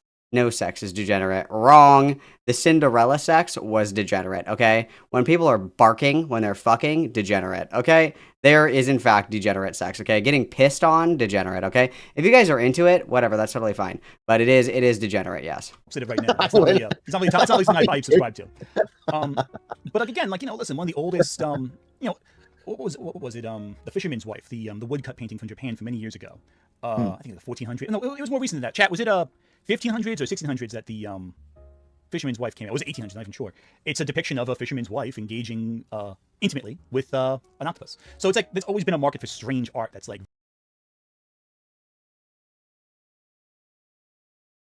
Guys, some things can just be inside thoughts. Very. It's pretty disgusting. Hey, listen, people have been weird since the dawn of time. Yeah, I know. It's a shame. We need another crusade. Dude. I'm not really sure how that. Days Volt! He's correct. But he doesn't realize that he would be a victim of the Crusades as well, because this guy's like a total lolliconographer, degenerate gooner, who's like fucking yoinking it, like crazy style. He's stroking his shit. He's tacticaling his Templar to like lolly and underage anime big titty girls. Like, that's pretty fucking degenerate. Like, somebody tell this guy that Catholics are no fap, okay? Catholics are no fap. Come on. Flows logically, but okay. But yeah, one thing a lot of people have commented about with your discussion and with your... Templar's too fat for the Crusades. Your mentions. A lot of people have said that you express a lot of... 1814. There we go. Thank you, chat, for the save on the Fisherman's Wife art piece. A lot of people have commented that your particular style of commentary is very abrasive towards women. So what would you say to that? I'm sorry, could you repeat that? I was gonna say, like, a lot of people have criticized your style of commentary, saying you're very abrasive against women. A lot of your, and I'm even in this conversation, you said a lot of things that are very disparaging about women in general. So what do you say in response to that? I don't care. I don't care. Dude base, fuck women. Maybe it's because I have an understanding of who these people are. It's sort of the same people that you were criticizing for, like, going after Maury Calliope for the music. I don't care what these people think about me. I'll just be brutally honest. These people are degenerates, and these people are mentally ill, and there's something deeply and profoundly wrong with. Again, ironically, Tactical Templar is the one that's degenerate here. And, like, this guy talks all the time about, like, having a wife and this, that, and the other thing. How about you get a wife, and then we can talk about it? How about that? Like, I think that as long as you are, like, terminally single and your main romantic or sexual interest is Wendy's 4 for 4, I think that we should absolutely be prioritizing maybe not alienating women, like, maybe be honorful and find a wife, perhaps, maybe. These people. I've seen the way that they behave. It's not normal. It's not normal to be as social or to be as continually obsessed with one certain thing as they are. So one certain thing, the way that this guy's obsessed with Templars, maybe? It's not normal to be obsessed with one certain thing. You mean like how you're literally like always dreaming of Templar Knights? This guy wants to fuck a Templar Knight. Fuck the McChicken. This guy wants to fuck a Templar Knight. Not to cut you off. I feel like let me just finish this one point. Let me get to it. Because it is applicable directly to this question. Okay. It's very applicable. You asked me, what would my response be? And my response is, I don't have to defend myself to these people at all, ever. Okay. Because I understand what do you mean by these people? That's what I was going to ask, because I feel like you're jumping into the discussion. Take a good look at your chat. And this is just a microcosm. That's what I'm talking about when I say these people. Is there's a bunch of people, and by the way, your chat is not all of them. There are thousands and tens of thousands of them online. I just got done watching. Like online. Online. That's all we care about. Online. There's actually a whole world outside of your computer, which is crazy. But a thing with a VTuber named Zentreya who went through something because her costume looked a little too much like a World War II German uniform, so they went after her and tried to ruin her life and make her miserable. I don't care what these people say about my takes on tradition or values because I've seen where these people's beliefs lead to. So I don't have to justify myself to them. If they don't like it, fine, don't like it. That's my take on it. I'm unapologetic about the stuff that I say, whether it be religion, he just whether says it like it is. My takes on movies. If you don't like it, that's fine. No one says that you have to. But at the end of the day, I don't owe you an explanation. I don't owe anyone an explanation. I don't owe you shit. Right, well, I feel that's kind of dismissive, don't you think? Because it's a chat filled with different people, all different kinds of people. We don't know what they like, what their beliefs are. In my audience, we have tons. Like. Well, I mean, I know exactly what they're like. I've dealt with them. Well, okay. I've seen these people. Have you seen every individual? It's like about 200. No, we don't deal. We don't deal in the exceptions. We deal in the generalities. But you don't know the generalities are either. You haven't talked to any of these people before. That's what I'm trying to get at. I have to. So first of all, you're wrong. I've seen a lot of. Oh wow. So I feel the girls are fighting. The girls are fighting. Responding to criticism is that you kind of jump into generalizations about all your audience. You think all of them are furries. You think all of them belong to one group. And even if they were furries, who cares? The way I see it with I care. First of all, let me just say. Okay, go on. Don't worry. I'm sure your point will be relevant when I finish. Don't worry about that thing. I feel like the big issue with how you respond to feedback is you dismiss it outright. A lot of feedback can be negative, sure. It can be shitty, sure. Hey, you make videos online, people are going to be annoying or pain in the ass about it at some point. It's going to happen no matter what. Yes, correct. However, I think the big issue here is that the way you approach it, you dismiss potentially useful feedback. Because even feedback that's negative or not positive can benefit you in some way. It can help point out a flaw in your style. Yeah, but this requires intelligence to be able to, and like a good moral compass and a good, strong set of values to be able to determine what criticism is worth, like essentially incorporating or integrating into you as a person, right? And Tactical Templar does not have any strong values or even necessarily a sense of identity. I mean, how can you even begin to parse feedback if you don't even know what kind of person you are or what kind of person you want to be, which is crazy, which is absolutely crazy. And then really quick, let's just make sure that you guys are doing your civic duty while we're here. If you guys remember the last time that we covered Templar, it's really important to remember that 1 like equals 1 Jesus point. You need 100 Jesus points to get into heaven. I know that's a lot of Jesus points, okay? So make sure that you're liking the stream to get your Jesus points, okay? There's still a few of you that are freeloading, which is unacceptable. If you guys donate or get a membership, that's 50 prayer points, okay? And if you die in Malcolm merch, okay, that's basically your fast pass, okay? You immediately get into the gates of heaven, okay? And you get a +1, okay? So make sure you guys are checking that shit out, okay? Or it can help maybe have you reassess what you say. People. Well, these people don't have anything of value to say. And do you know how I can say that so definitively? Because you're wrong. I have encountered these people. You've encountered these people all have been in my chat. people in chat right here. No. You don't need to deal with every single one to get a flavor of who these people are. Because it's an interconnected group of people. You know, it's so interesting. You said, well, what's the big deal with them being furry? You know, that guy Internet Adjacent, it's really funny you brought him up. Dude, he's so jealous. He wishes that he was Parlo. He wishes that Cinderella was for him. Unfortunately, I now know what Wolfgame's Cinderella item is within reference to, unfortunately. I mean, that is, I just, sometimes life is stranger than fiction. Is that somebody comes to criticize my content to tell me what I should and shouldn't say, what I should and shouldn't do. Guy ends up being a gay furry. Well, I mean, we knew he was. That wasn't the problem. Wasn't he was gay or furry. The problem was the non-consensual. That was part of the problem. Yes. I feel like of the three topics, sex at a furry convention. Well, I feel the bigger issue is the fact he had not. It was debatably non-consensual sex with Parlo, and then there was the whole factor it's of gross. messaging a younger We're person. not going to agree on that. That's fine, but that's gross. Well, I mean, and what he represents is gross. It is degeneracy, and it is wrong, and it is something that you can see spreading and making nearly everything worse. And I'm not talking about just like societally. That's a huge conversation, but I mean the type of people that get into these positions at gaming companies, movie companies. I feel like we're definitely jumping on couple different topics. I want to explore your discussions. I'm trying to keep it to entertainment. That's true. I want to explore all those in turn. I feel those are all worth discussing. They're all worth discussing. I want to first discuss that I concept agree. you have, because again, with this whole culture conflict, a common factor going to discussion is the idea of degeneracy versus what we perceive on my side, which is just a proliferation of opinion. What you perceive as degeneracy is just, for the most part, people with different perspectives than you voicing those different perspectives. And so, how can you Why is the music getting louder? It's ominous. Stop. Here's the thing: they're all adults. They're consenting. Who cares? That's not my music, by the way. It's getting louder and it's scaring me. I don't like this. Anthony, turn it down. How does it impact anyone's life meaningfully? I'm scared. People do because it affects society. By normalizing that disgusting, degenerate shit, it affects society in a way that I think is harmful. I would say the same thing about like Lolly and people that goon to fucking anime and shit like that. But I don't agree with your no. We're not ready to talk about that. I don't agree with that. I have a fundamentally different perspective. All right, then let's ask a question here. What harm does that cause an individual society person? Like, what if two people in New York City talk to the harm about? Well, let me give you an example. You want to talk to the harm about the individual that was pressured into engaging in that type of behavior? Well, that's the problem right there. That's not what I'm talking about, is it? I'm talking about people who consent on the same page. You're referring to sexual assault. Those are two different topics. Yeah. I'm saying, what do two people engage in crazy. Sorry about that. Relationship? All parties agree on all terms. How does that affect someone in your town? In New York City? Does it have any impact at all tangibly? I think that's wild. Yeah. Oh yeah. No. Yeah. Homosexual furries. That's not. No, it's normal. No, it's not. We're not going to agree on that. So I mean, we can move on to a different topic because that is just crazy. It's disgusting. I feel as though you're one thing that you're going to have to grapple with, and you may not like this, but I'll just be honest, is that more people agree with me on this in the real world than you. But more people, I think, online agree with you. So it creates this false perception of agreement. Really? But interesting. So let me ask a question. You think if you went to a Walmart American and you said, you know what, it's normal for two gay furries to have like a relationship in public, you think that Walmart Americans, you think they'd be on board? Walmart. America is Walmart, you guys. You can just guess this guy's cholesterol. America, a representative sample of America is Walmart? Oh, okay, sure. Okay, sure. About just life. Average Americans, Walmart Americans.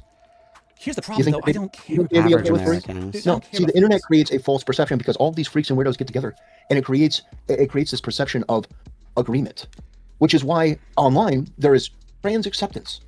Not trans acceptance, dude. Disgusting. For one, you're the only person who mentioned furries. What the hell? No one mentioned furries what the hell? before you brought it up. What the hell? You're the only person who cares about furries in this discussion.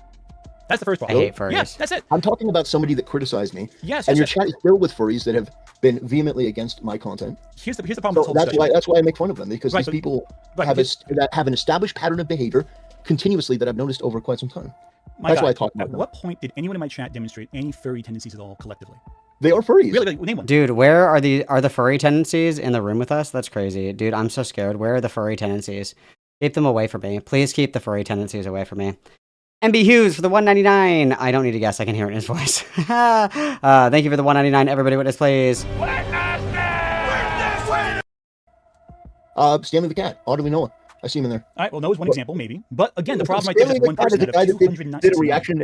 He's a meme on my channel. He's the guy who's like the lisping furry. Yeah, anyway. Oh my god, the lisping furry. The lisping furry. That's a name.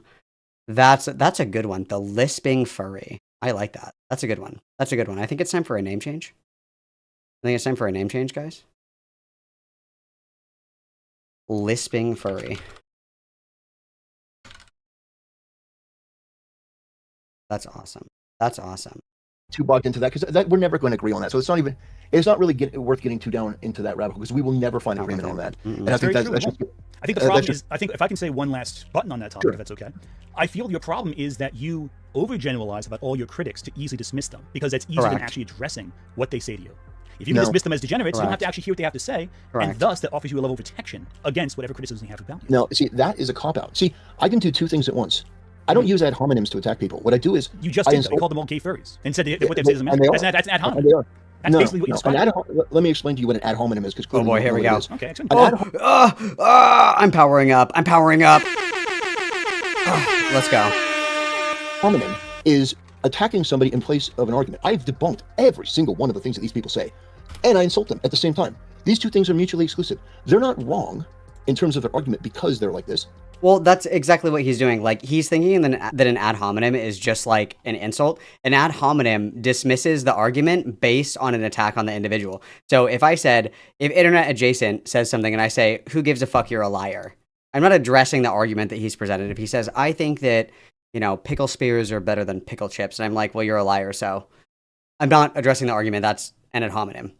So he is doing an ad hominem. He is definitionally ad homing people instead of addressing the arguments. They're wrong, and I get to insult them because they are degenerates and they live a lifestyle that is outside of what society should be considered. Anthony, please bring up that he's also a degenerate. Considering normal. I see. Then let's stick to the actual debunking of arguments and the ad hominem attacks, because the problem is right now. It's not an ad hominem, it's an insult. Well, here's the And I'm problem. not going to Here's be the problem tone with this. policed by anyone. There's a reason why. It's not about policing. It's about It practicality. is tone policing. No, I'm not going to be practicality. tone police, Because you're not actually guys. saying I will not anything be of tone value. You're just police. throwing out insults, not actually what you articulating are is a points. tone policer, and that's what you. You're and a lot of tone people in this world are policer, sir. I need you to stop policing my tone, sir. Excuse me, sir. Please stop policing my tone. This guy's such a pussy. This is awesome. This is fucking awesome. Policing. We're not interested in tone policing. We're asking for points. You We're can asking for direct associate with this conversation. person. If you do, then you're part of this person. You can't do this. You can't do that. I'm just saying, there's a reason why I don't join any streamer groups. I don't take any sponsors. I don't do any of that stuff because You don't take sponsors because you don't get enough viewership for sponsors. Dumb fuck. I will not and have not ever allowed anyone to dictate what I say or what I don't say. No one. Wow. Here's the thing, Templar. No Right. one's saying you can't say what you want to say. I've allowed you to speak your mind. The problem is how You allow effective me it to is. speak my mind? I'm streaming. I could always mute you if I wanted to, but I'm not. The problem is its practicality. It's how You asked useful for your this language. conversation. That's true. If you were to mute me, I would just leave. No, we are having a dialogue because Exactly. And I'm I've offering you allowed feedback this on to your happen. dialogue. If hear my point first before you interrupt it, you may Kill him. agree with it. Kill The him. problem is what you're saying doesn't actually address what we're talking about. When you make these comments, you're distracting from the core point. The core point is discussion of the topic. How do you know someone is all this? Well, you can assume, okay, well, that's great for your perspective, but that's not useful for a Behavior, conversation. patterns of behavior. Yeah, but you don't know what they say, you don't know anyone how in this they say chat. it. You know a couple people. That's it. So for me, Yeah. five people. And typically, like, a lot of these Christian nationalist dipshits fall into this problem where they have faulty pattern recognition, where they see like one person and they are quick to hastily generalize everybody as being that thing. Like, if you encounter, one trans person, every trans person has to be this way, blah, blah, blah, blah, blah, that kind of thing. You know what I mean? That's what it needs to be. Does this get spicier at all? Has anybody watched all of this? Does this get like better, or is this like I'm reading your all chat, of by it? the way, and my chat is rightfully pointing out, I mean, brother, if these are the people that you cultivate, I think that's a moment of reflection. I would say the same thing. It's not just you, by the way. I would say the same thing for Hassan and other people too. I'm not saying that you're part of that. Dude, Hassan has nothing to do with this channel. It's content creators. It's the audience you cultivate, I think, reflects a lot of your content and what you stand for and what you value. Yes, and The I type of cultivate an people that- audience people who disagree. I cultivate an audience people who have different perspectives, who feel welcome to share those perspectives, and Yeah, like that they would like, respond like with. gay free sex is normal and stuff like that. That yeah. My I can audience see that. specifically gathers because they want to have discussion. Uh-huh. If you want to discuss, let's discuss. The problem is Yeah. right now you're delaying from discussing. You're distracting from discussing. Am I? Yes, you are, because you're not actually addressing the point. You're just I'm pushing spouting. back on the tone policing. Yeah, that's but all. the problem is not tone policing. The problem is Yeah, I'm saying that you have to hang look on. at the perspective like this. Not have to. I would recommend you look at. I'm gonna play this really quick. I'm gonna go piss. I'm gonna go piss, girls. Uh-oh, you're gonna hate me. It's me. Uh-oh, it's pee time. Hang on. I'm playing this so I can listen to this as I walk away. I'll be back in just a second. You guys let me know if I miss anything good. No, the question was, your original question was, what do you say to people that say you're a misogynist or you treat women a certain way? That's fair. But then the problem And my is reaction- you changed perspective. No, When you started, no, it was fine. everything- No, when you started, it was fine. You everything- changed gears halfway through. Everything is connected. Every one of my answers is connected. It's all about these people have no moral basis for to judge anyone on any topic ever, and yet they're coming out there and saying, "Well, you hate women." Anyone who knows anything about my content knows what my position on women is, and it's not what these mentally ill perverts. By the way, a lot of them seem to be, or maybe not a lot of them, but a lot of them in the LGBTQ circle, which I understand they are not going to like my content because I advocate traditional values. Yeah, it's funny But you say that. why- I'll be finished. No, I'll come to that in a second. But that's essentially my point. I would be surprised if these people liked my content, because my content is actually advocating what's best for women. And you could say, well, how do you know what's best for women? Because you look back through history and you see what has yielded the most optimal outcomes and made the most people happy, men and women in society. Is I it see. what Okay, you're here's a question. advocating? What happened in the Celts around the time of the Roman Empire? Oh. Why did they build that wall again? Who was inside that wall of the in Britain? Who was on the other So side? are you Yes, you mentioned history. Who was on the other side of the wall in Britain during the Roman so Empire? are you actually trying to make the claim that traditional values that have stood the test of time in every culture around the world is somehow bad because in one example that you're going to pull out, tradition didn't work according to you? No, I don't believe that. I don't think there was any traditional values. I think it's a modern myth.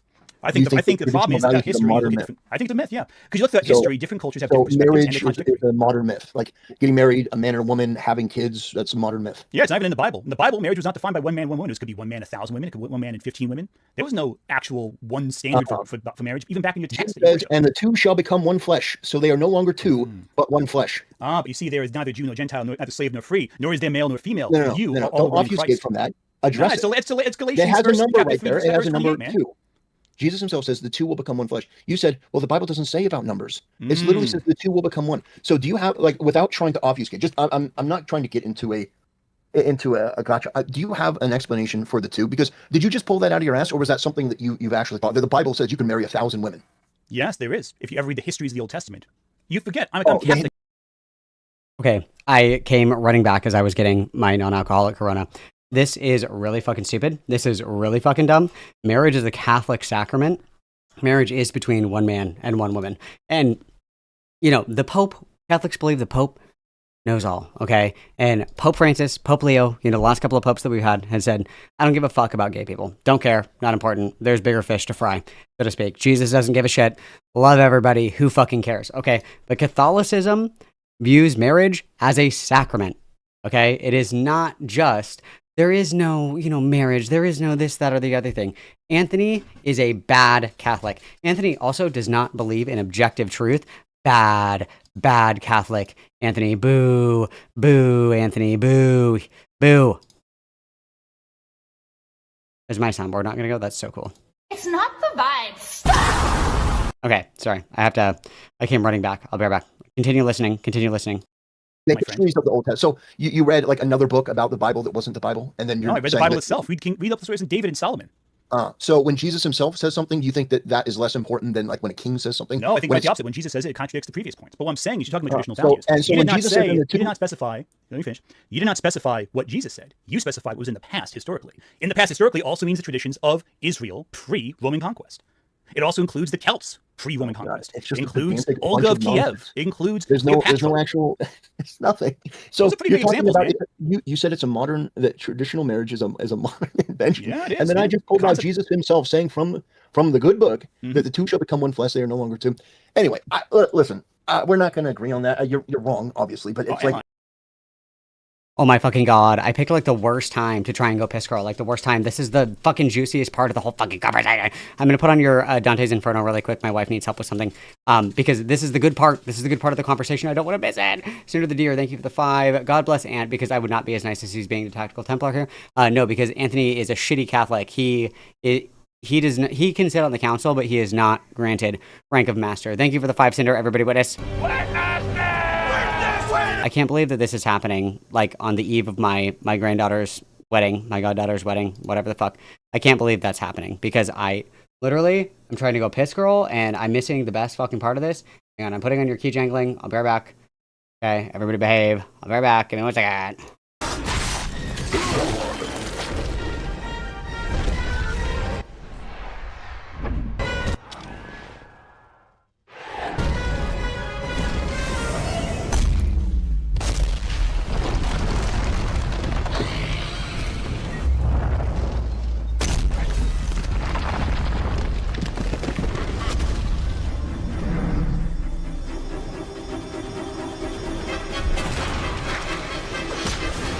You should have known better.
I betrayed my brother.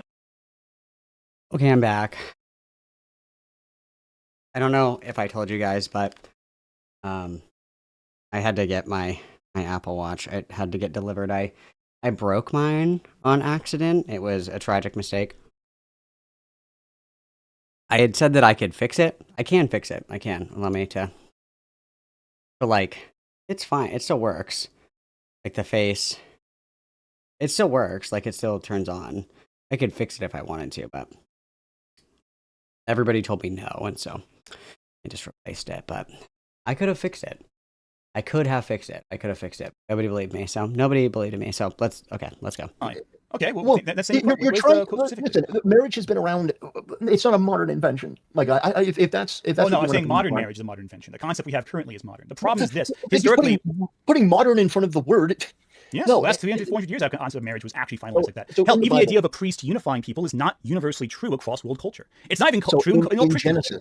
Genesis 2:24. Therefore, a man shall leave his father and his mother and be joined to his wife. They shall become one flesh. So the reason why I'm a little incredulous is because I didn't think this was controversial. So anyway, let's move on to something else because we could be here for a while. It's not that interesting. I imagine that a lot of the people in your audience aren't really theologians and aren't really interested in. Neither are you, bitch. You don't even know. What? You're not even Catholic. I don't even think that he's even read the Bible. Catholic. Ant is a very bad debater. I'm just gonna say it. He's a very bad debater. Priest in here too. So I have a question for you as well. Gay for a priest, I'm sure. I have a question for you too. What denomination of Christianity do you belong to? Well, I was raised non-denominational, like Protestant, but I am recently. I've been looking more into Eastern Orthodox. Eastern Orthodox. Eastern Orthodox. Literally, fuck off, dude. And you're appropriating. You're literally appropriating my culture, dude. My culture is not your costume. To be incredibly, I found it to be very interesting. I like a lot of their aesthetics. I like a lot of their music, a lot of their rituals and beliefs. So that's what I've been looking into more recently. I see. So then, why do you dress as a Templar? Well, actually, originally it was Warhammer. I've always been fond of Warhammer, but also I liked the Templars. I liked their message. I liked their aesthetic. I liked the whole concept of helping people to complete their pilgrimage. I've always thought that was their pilgrimage. Do you mean complete their sacraments? What the fuck? A pilgrimage? That's Islam, you fucking buffoon.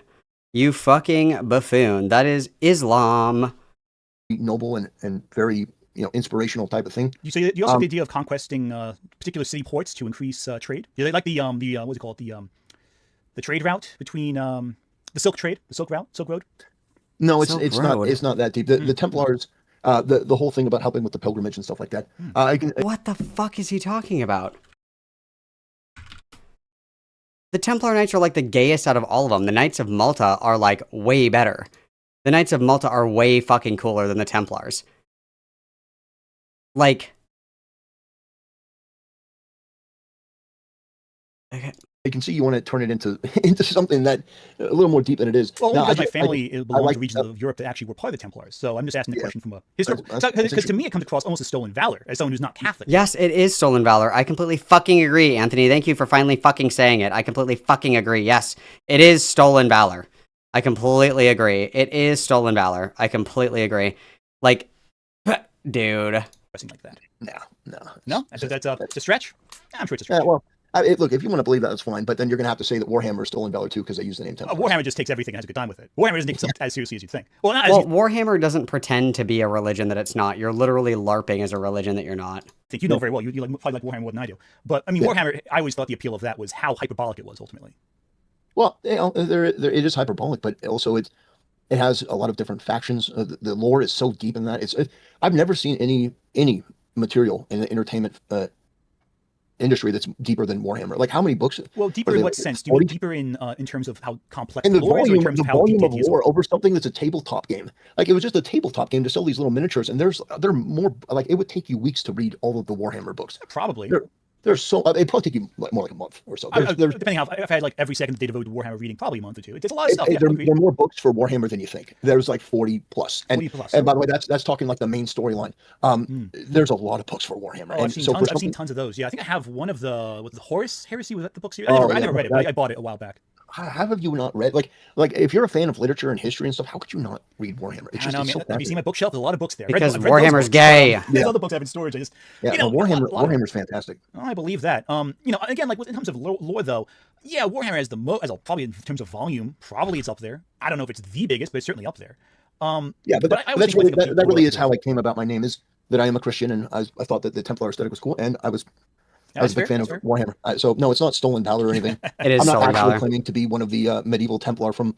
No, it's that you're appropriating the aesthetic of Catholicism, like, because you think it's cute and sexy.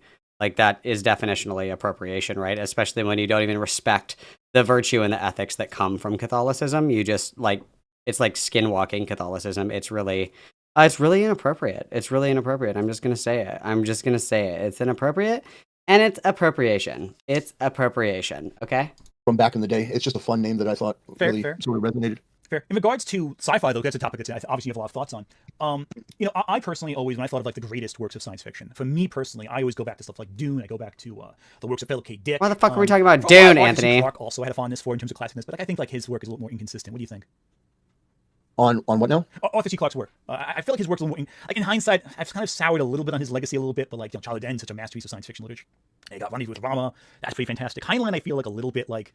Nope, not familiar. I feel like his aged poorly. I don't read much science fiction work. Oh, you don't? Okay, I'm so sorry. My science. No. Warhammer is a little more main. Like, I watch some of the more basic sci-fi shows. Okay. You know, so I think basically. Yeah, Star Trek. I think what was that show? Andromeda, all those years ago. Oh yeah. Babylon 5 stuff like that.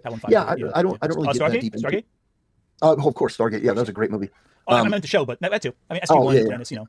Yeah, no, I was talking about the movie. That was good too. I like the movie also. But SG-1's fantastic. Yeah, but I don't read much sci-fi. At least not anymore. Other than Warhammer, but I don't know if you consider Warhammer to be sci-fi. I definitely would consider it elements of it sci-fi. I feel like there's that discussion about I don't care about Warhammer. Warhammer. Science fiction or fantasy, like when it comes to like Star Wars or Warhammer. I hate listening to Anthony streams because Anthony fucking sucks at debating. He just got yanked down this fucking rabbit hole about science fiction and Dune and all this other gay shit when he had him, dude. He fucking had him. He had him in a chokehold. Grab his dick and twist it. He fucking had him. You are appropriating Catholicism. You fucking had him, dude. You fucking had him. And now we're talking about this gay shit. He sucks. Yeah, you suck, Anthony. You suck. Yeah, probably I'd say that too. Because obviously with media is a big discussion as well, and obviously you've engaged in this as well regarding different philosophies and politics and all that pushed into the works, and not going into specifics because it's I feel it's redundant if it becomes a boxing fight over presidents or politicians. But let's look more at themes and ideas. So you're not going to vote for Trump in 28? You know what? Probably not. I think that's safe to bet. I don't think it's controversial. That's my president. But in general, like politics in general and sci-fi especially. I mean, you didn't say I'm a big sci-fi guy, but with works like that, politics tend to be a big theme. Maybe not specific ones, but political philosophy more specifically. Collectivism versus individualism, for example. The harms of the capitalist machine, especially in cyberpunk, like William Gibson's work, or Snow Crash even. Neil Stephenson, I think that was. Yeah, Neil Stephenson. So I think it's interesting with all that discussion. But obviously, you react very strongly to people who put politics and their philosophies into their work. What's your perspective on that? I feel like that's interesting to discuss. Certain politics in certain ways. I think that it's a general topic, I know, but however you take it, take it. Yeah, no. So there are people on the left, but more predominantly on the left, but also on the right. Like, for example, I'll just get the right out of the way because it's a much shorter thing. When the right makes media that's based around their politics, it's fucking abominable. It is atrocious. It's abominable.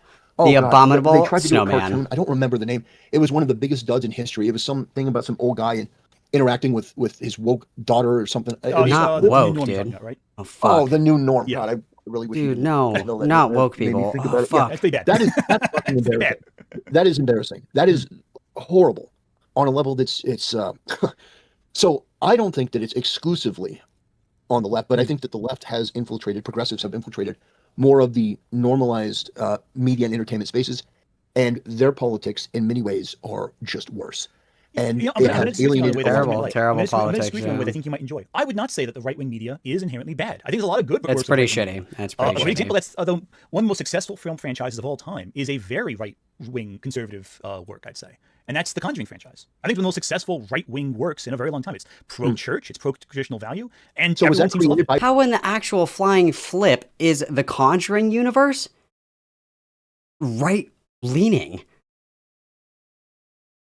Because it's religious? Does religiosity and like going to church equal conservative? What? What? What? What? Anthony! Anthony! Anthony!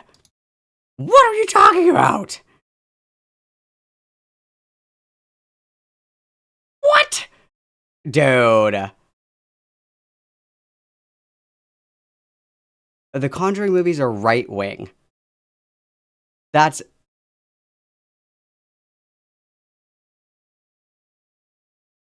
What? right-wing content creators? No, I And don't like think it's written by right-wing content creators, but it's very so right-wing when in I'm its talking mentality. when I'm talking about that, I'm talking about people that have.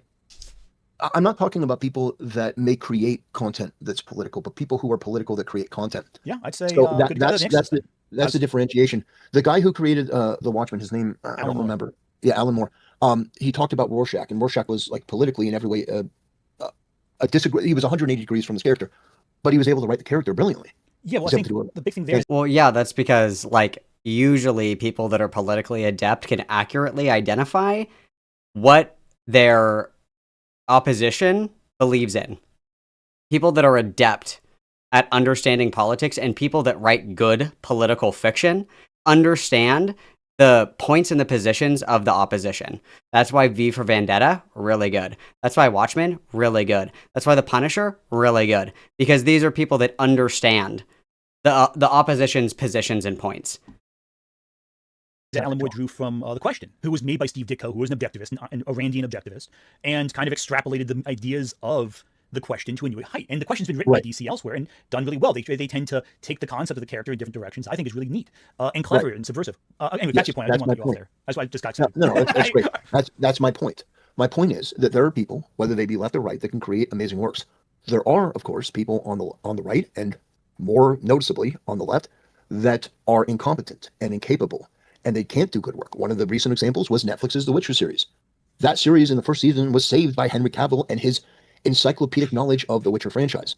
But Lauren Hisridge and the people around her, I mean, according to Henry Cavill himself, turned that into something that became damn near unwatchable. So there are people that are unqualified and incapable of doing the job, and they make terrible work, and there are a lot of them. And so I call them out when I see them.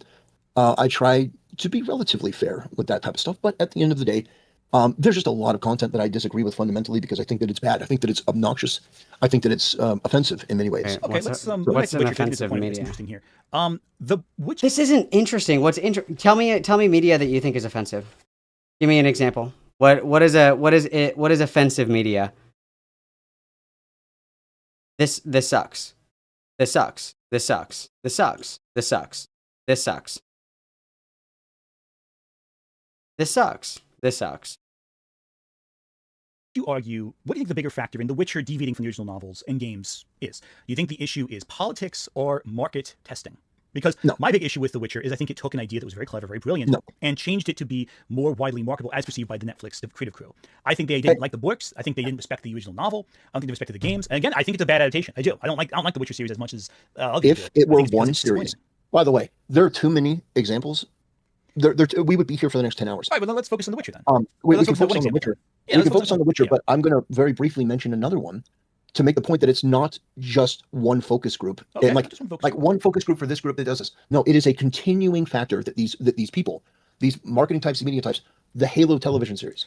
Man, that's another problem Both right The there Witcher- too. Production by committee. That's the issue. You know, it's funny with on that front with Halo too. One of the big issues I have with it, they take the helmet off so early on, and that's how they have no respect for the original source. Both The Witcher and Halo are basically blank checks.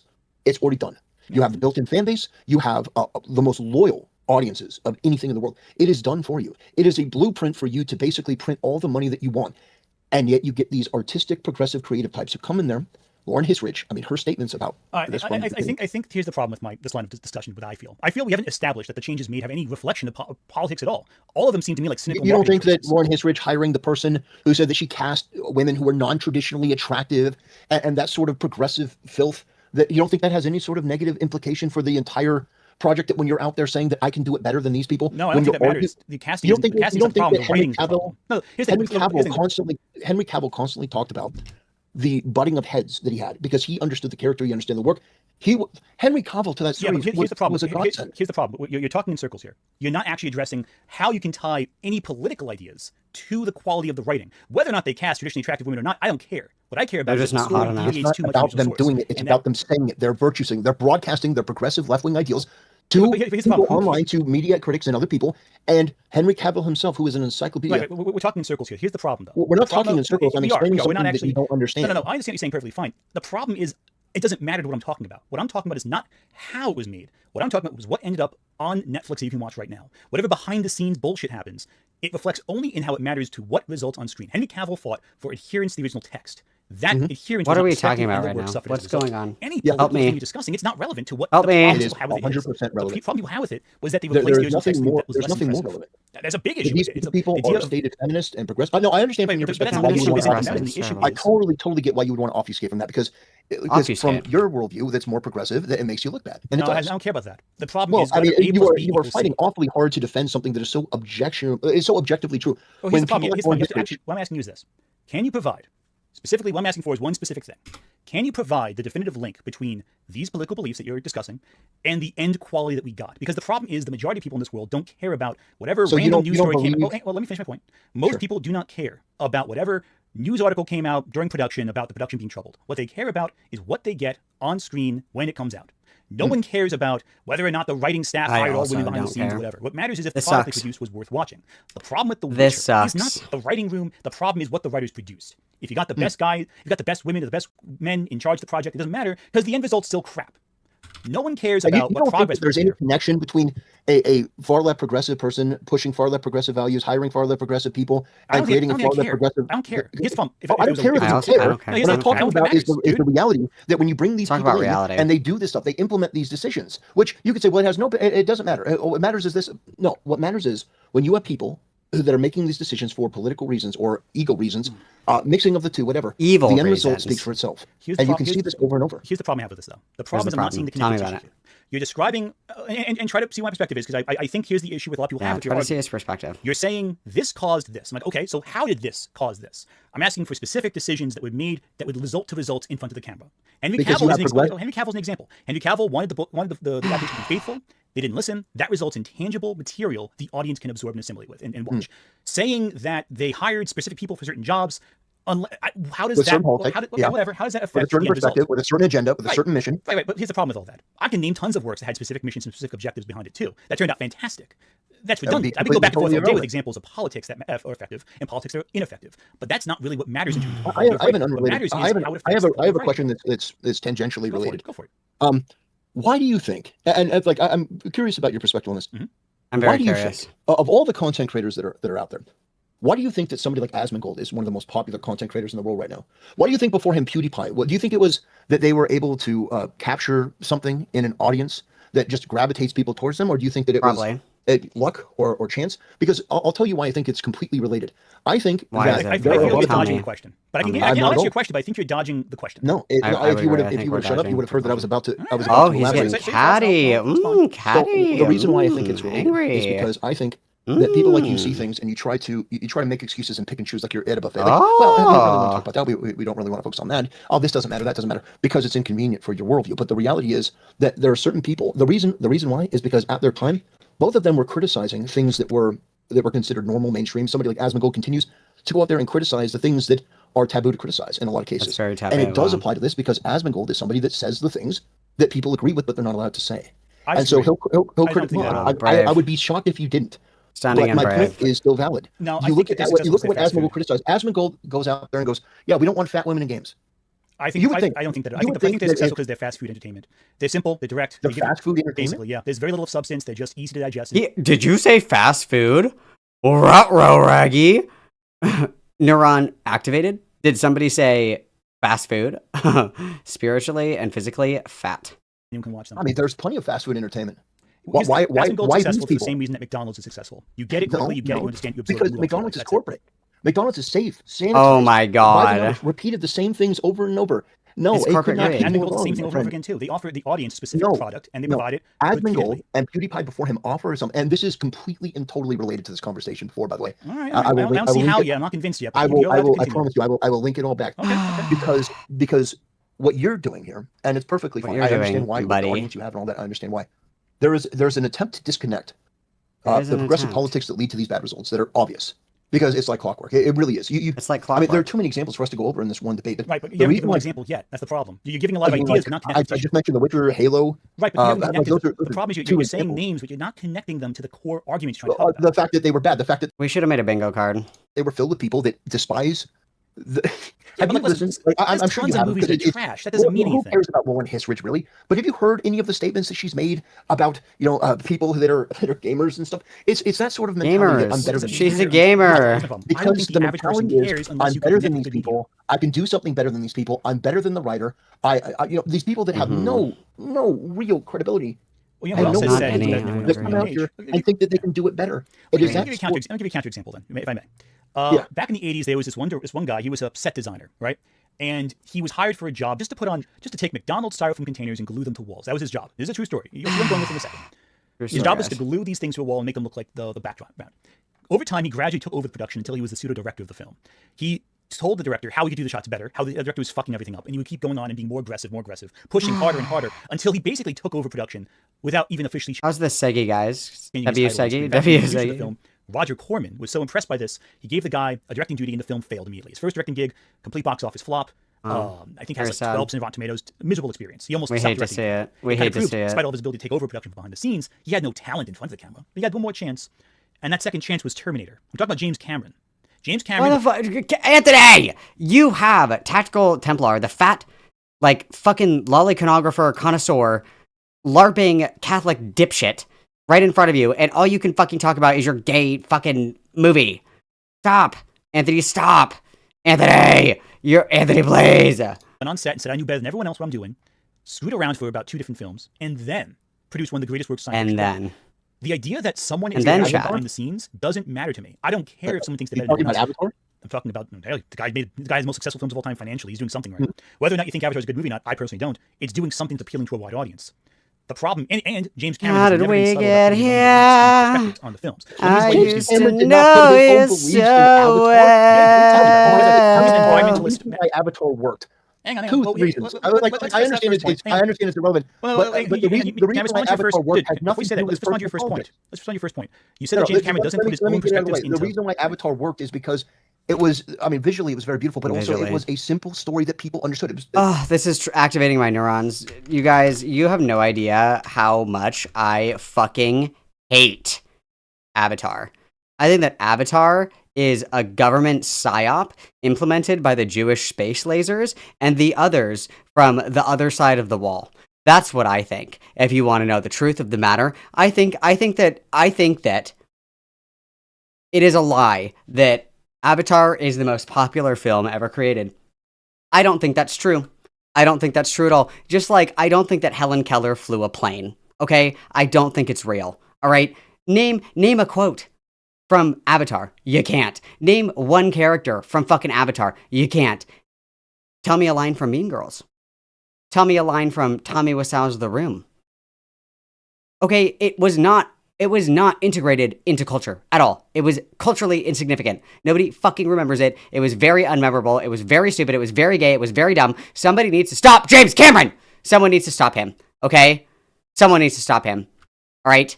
I do not believe for a second that Avatar is organically the best movie, like, ever. Like, the most highest grossing whatever shit or whatever the fuck. No.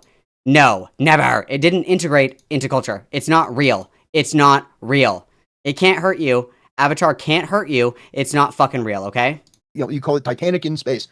It's a very simple story that people resonate with. Space. Pocahontas in space, mostly. Dances with Wolves in Whatever. space. You know, Big difference there. Titanic was his biggest movie. So Titanic in space. Okay, but let's evaluate something My right here. You point said is, that he hasn't put his own. it's a very simple love story, so it appeals to both men and women. It's a very simple formula of, you know, Romeo and Juliet. Doesn't appeal to anyone. That's why it works. There's not. It's not about the politics of it or anything like that. Okay, let's It's let's analyze you that know for a second, shall it's we? something that people of all different groups can relate to. It's that simple of a story. So you don't think That's the why it idea of a works. company going to a planet to mine it of natural resources and thus colonizing indigenous people, displacing them from their territory, mass genociding them in the process of getting a resource from the ground, there's nothing political about that? No Yes, political elements to that it at all? is. It is the entire perspective. Okay, if we want to make this interesting, Anthony, I need you to lock in. I know that you're done streaming. Anthony, I need you to get a time machine. It's really important. I need you to ask this dumb fuck what he thought about V for Vendetta. That's what I need. Tell me about V for Vendetta. What are your takeaways from this film? I have to know. I have to know. I have to know.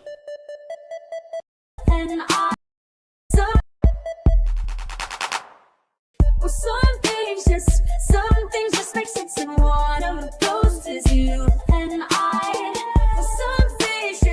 Some things just make sense, and even after all this time, I'm into you, baby. Not. Is there any other good parts in here? From the modern left of the native. Do Audience you, doesn't really- do you no one's- realize that the interview, like whenever Nick Fuentes, like I'm not defending Nick Fuentes by any means. Neuron But activated. Nick Fuentes, the views that he gets when he goes onto a show are about on par Neuron with activated. some of the biggest names in politics. Some of the biggest names, period. I don't really think that's the case. His audience is much Period. smaller. Did you see if the we're numbers talking between we're talking in the terms Tucker we're talking in Carlson terms interview? of Netflix shows, the biggest streamers in the world. In Avatar, by comparison, he is much smaller than all of them combined, and all of them individually. Wow, that's it's crazy. just numbers. By comparison to these things we're talking about, he is far below in terms of size of these very mainstream things we're talking about. Now, size, to get you a small say. audience, he doesn't, but he has a substantially smaller audience than these other concepts we're talking about here. Okay, you can say that, but his audience is pretty massive. Whatever you say there, but I don't think it's if we're Whatever you talking about say, in terms buddy. of mainstream success, which is what we're talking about. It's not relevant in proportion to that because it's So just, you think just that much you think smaller. that Hassan and Asmongold are mainstream, and that's why they get the most I success? am that they're mainstream. I'm saying they're more mainstream. Mainstream is Hmm. different. Mainstream is like friggin' ABC News. That's Jimmy Who Kimmel. do you or think whatever. is the Or most Fox News. mainstream content creator right now? mainstream content creator? Who's the most Mhm. mainstream, Like guys? of any, Talking period. yeah, just who's The most NFL. mainstream? You think the NFL is the most mainstream? I'd say the NFL probably is one of the most in America. Actually, the most mainstream is soccer, technically. But Oh, America, oh. What is going on? Oh, yeah, you soccer. didn't specify what platform. No, I didn't. I just wanted. I thought you were going to mention like a person, like a content creator, but No, you didn't. I'm talking beyond that. Mr. no, Beast no, is no, I legit know. too. Yeah, which is why it's fun. It's fun. But yeah, no, soccer is huge. Not here Yeah. so much in the U.S., but Cricket No, also is soccer a is big one too. huge, More than guys, football. Cricket's massive. huge. Cricket. It's funny. Cricket was the thing that kind of Huge. spurred on Disney Plus losing a bunch of subscribers because when they lost the cricket rights, they lost billions of dollars. Basically, cricket revenue. is really that big. Oh, it's I massive. didn't Oh yeah, know dude. You look at the they dropped the cricket rights for Disney Plus back I think in 2022, 2021. something Any like more? that. Any more? Disney here, stopped guys? the chat even though it's More? there's no message there. Bob, don't ban Otterly Noah in chat.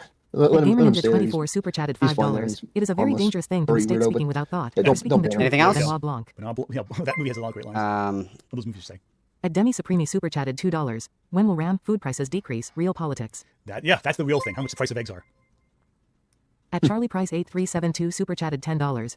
I think the core problem with Templar's argument is that you fundamentally lack the ability to evaluate the quality of art on its own merits separate from That's a big politics. factor, and I'll discuss that next. I got headaches. That's a good thing I'm gonna bring up actually right now. I'm gonna pause supers after this one super chat.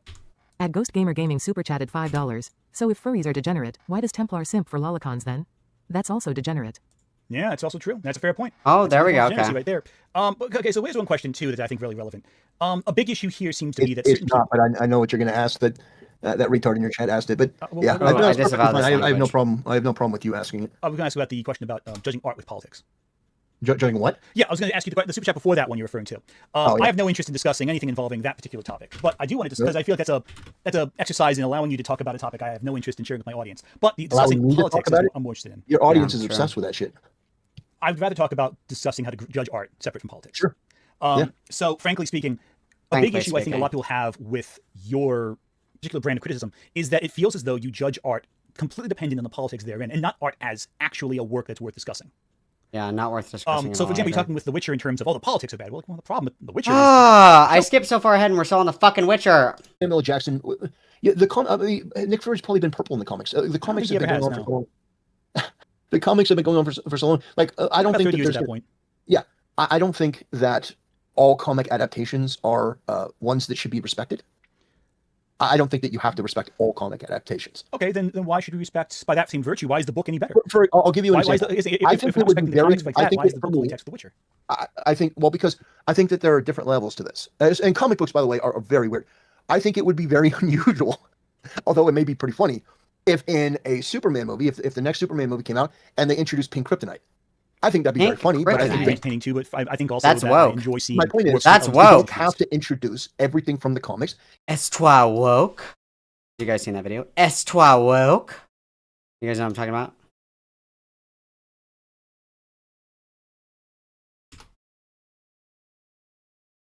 Est-toi woke? What the? How do I even find this video?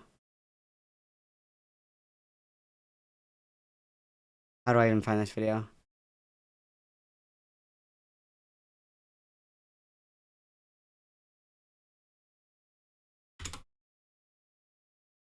Oh, here it is. T'es woke, toi. Toi, t'es un woke left. Tu supportes les trans pis les pronoms, toi. Veux-tu dire mes pronoms? Mes pronoms? Québec. Français. Those are my pronouns too. That's beautiful. That's beautiful. You can make certain changes. The difference being is the Wait, Superman turns gay in the comics? That's so woke. That's so fucked up. Oh my god. Everybody witness Bard for the 2 months of membership. Let's go Bard. Everybody witness. Let's try something to spark a little joy, you guys, and then we'll finish this up and we'll move on. Okay, let's try something to start just a little bit of joy. Okay.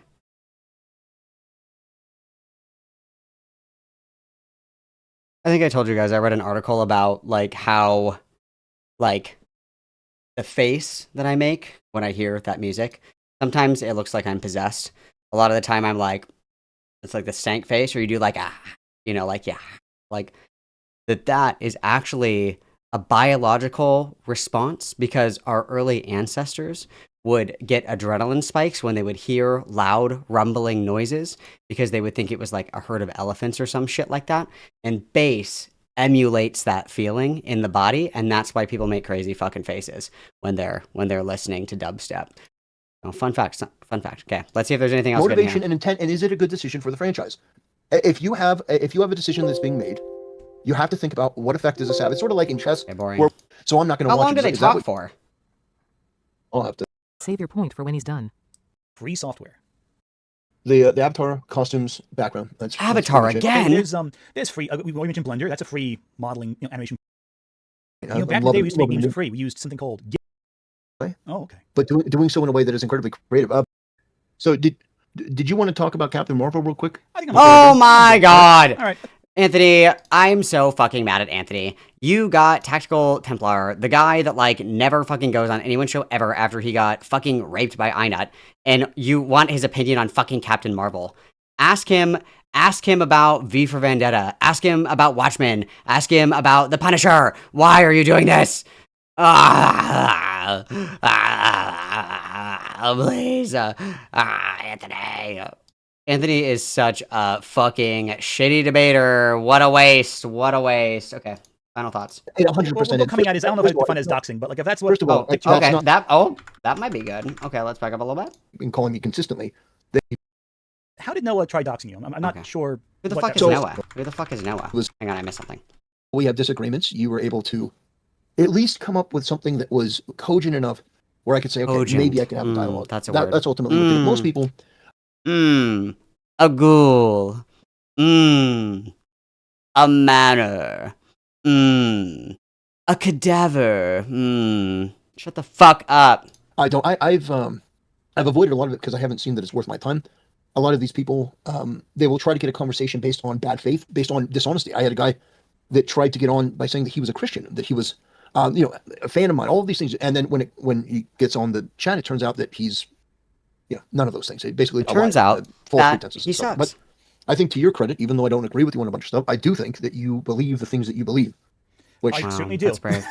I hold my that beliefs is the very one firmly. thing I will say. Even though I think that you're wrong about a lot of it, I do think that you Yeah, believe what you definitely believe. wrong. And, there is that other element of not getting too far down into the depths of The depths. a lot of these people don't have any honor at all, and I've noticed that continuously. One So question I do No have about this, honor. though. How did Noah try doxing you? I'm not sure. Who the fuck what is that Noah? was. Does anybody know who King Noah Farms, is? put out a dox on me. They thought it was a dox. Dude, It was no, that's bro, not my not name. James. But they thought that they did. And the moment that they did, Utterly Noah referred to me by the name that they put out, thinking that it was my revelation. So he put that on social media. So Wow, that's by crazy. calling me that name instead of Templar, which he'd been calling me consistently, they put that out, and then he referred to me as this other name, which they put that out as that's my real name. And so that's how he tried to refer to me as, which is not true. It's not my name, but he didn't know that. So then, so the Kiwi Farms doxed you, not Noah. Yeah, but he said it in his tweet. Yeah, but he said it. He put the name of Yeah, their dog. but you were thinking it. Yeah, but you said it. Woman-coded behavior. He put it in his tweet towards me.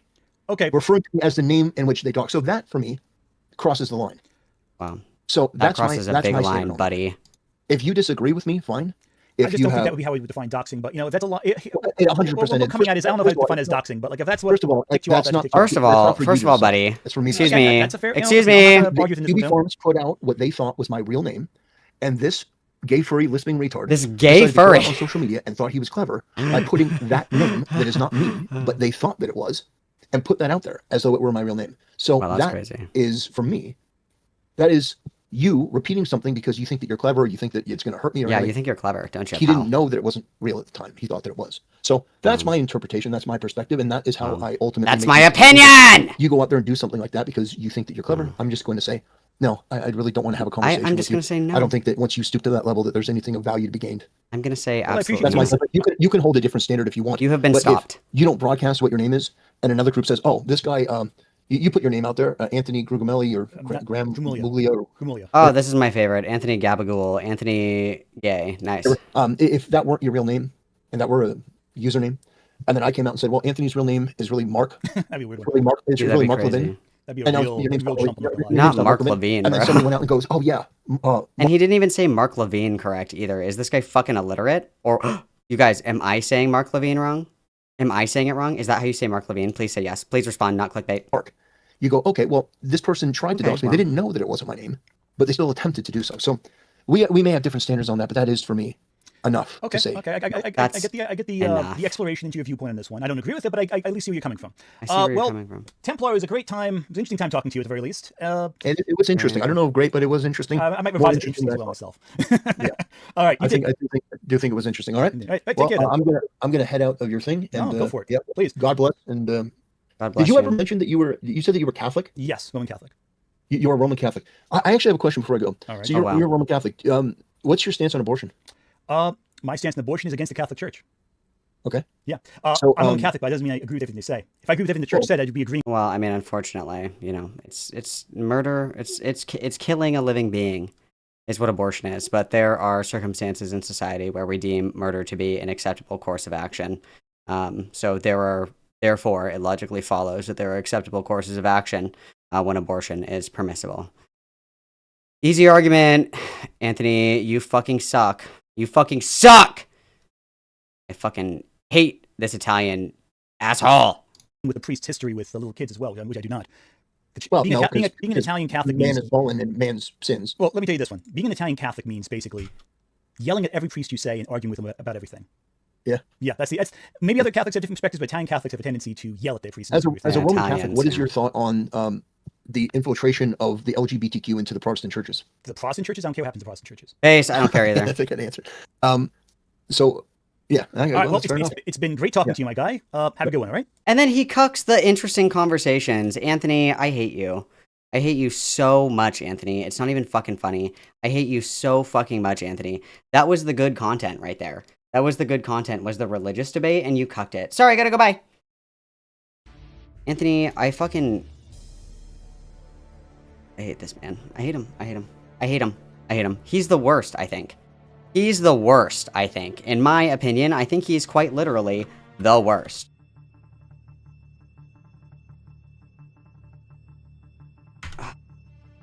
Let me save this, because I have this. Ugh. Okay. I need to see, I sent either myself or someone all of these ZIZIAN articles. I can't remember who I sent them to. I think I sent them to myself. Because we might have to backtrack a little bit, you guys. We might have to do a little bit of a backtrack here.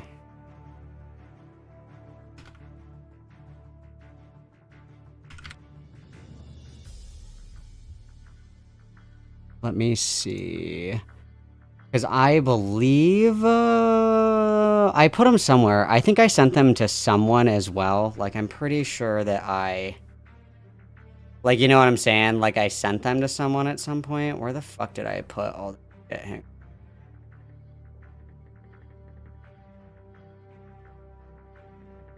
When did we do the ZIZIAN stuff, you guys? How long ago was that?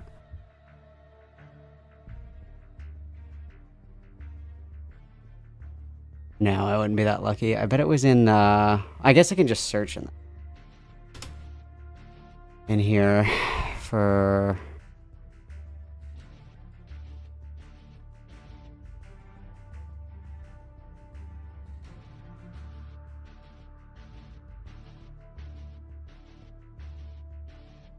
Ah, I think it's right here. Yeah, these are all my dudes. Hang on, okay, let me forward these to myself. Let me forward these to myself. Hang on. Because these are all the ones. So you guys are literally never, you guys are never gonna believe me. So I'll give a little preface here, and then I'm gonna go piss girl and smoky pokey really quick, and then we'll do this. So, a while ago, when would this have been?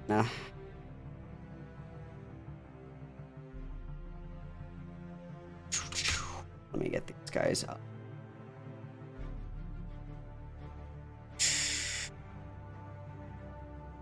Oh, do I not get this article anymore? Is this article gone? Copy a link. Does this article not exist anymore? Vermont Border Patrol.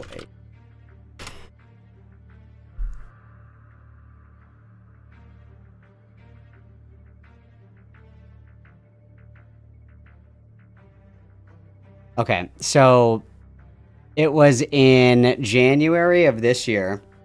You guys know how the H-1B visa thing was like a really big deal for a minute? That was what everybody was talking about at the moment, was the H-1B visas. Everybody had something to say about H-1B visas.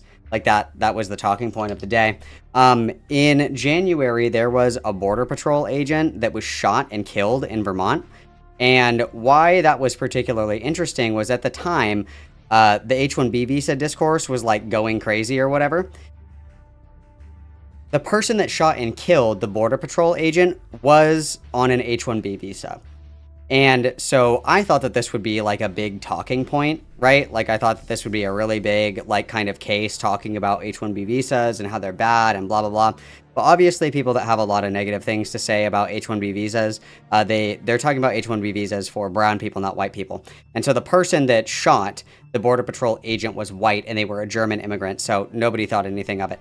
So I started looking into this, and the person that killed the Border Patrol agent in Vermont was a German person that was here on an H-1B visa who was part of a, not kidding, transgender AI god Rokos Basilic death cult that is responsible for the deaths of at least 6 different people.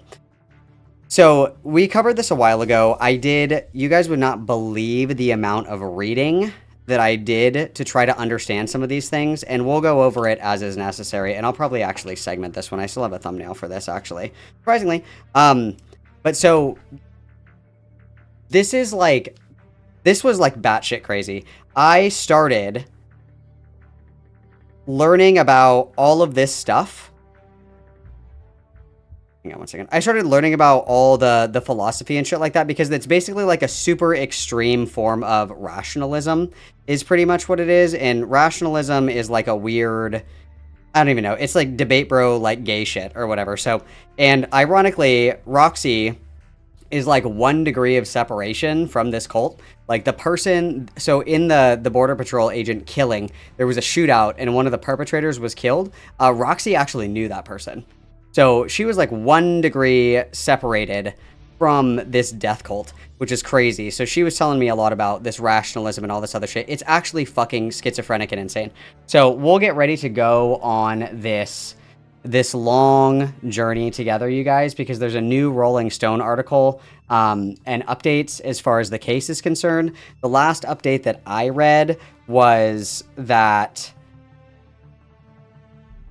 The last update that I read is that Suri Dow and then one of the other people that are involved, like, are starving themselves and pretending to be catatonic to get out of charges. Like, they wheel them into court in wheelchairs. I think each of them has lost about 30 pounds, both. Like, separately, they've each lost 30 pounds. They're not eating. They'll lay in, you know, their soiled clothing or whatever the fuck for days on end. They're not eating. They're not doing anything. And so they're basically pretending to be catatonic in order to get out of these charges. So we're going to read an article about that, and then we'll deep dive as necessary because there's a lot of context to fill in. Okay, a lot of context to fill in. So, yeah. We'll get into that. So we're going to take a quick little break, and then we're going to do some Ziz content, okay, you guys? All right, guess what? I'll be right back. Everybody behave, okay? Everybody behave. I'm putting on your key jangling for you, and then we will begin, okay? Everybody behave. My own flesh and blood.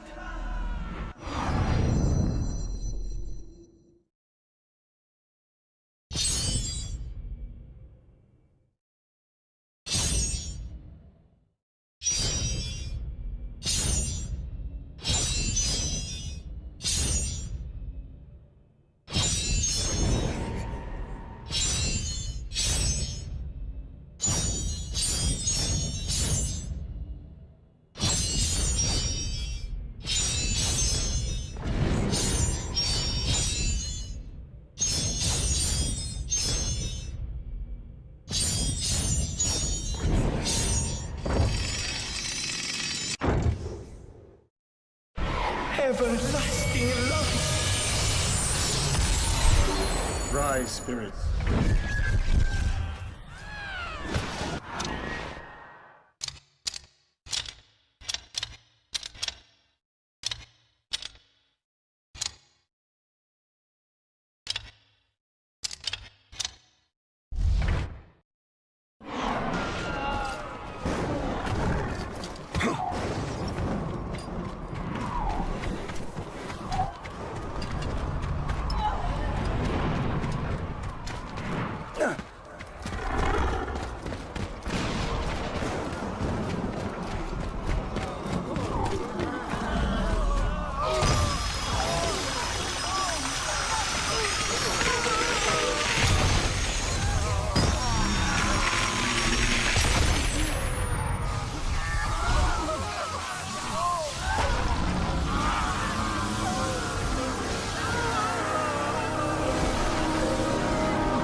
I gave in only to the best of my urges.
can't do this.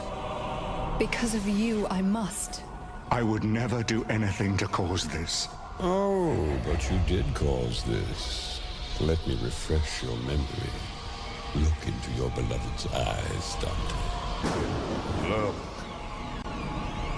Dante. Look. Alright, guys, we are back. You guys don't like my fucking Inferno? That's stupid of you guys to say. That's dumb of you guys to say. That's terrible. Why would you guys say that? Would you guys say that? Take it back. Take it back. Glenn is the one that drew so kindly for me the Go Piss Girl. That would be Glenn, which is awesome. Which is awesome. Thank you, Glenn.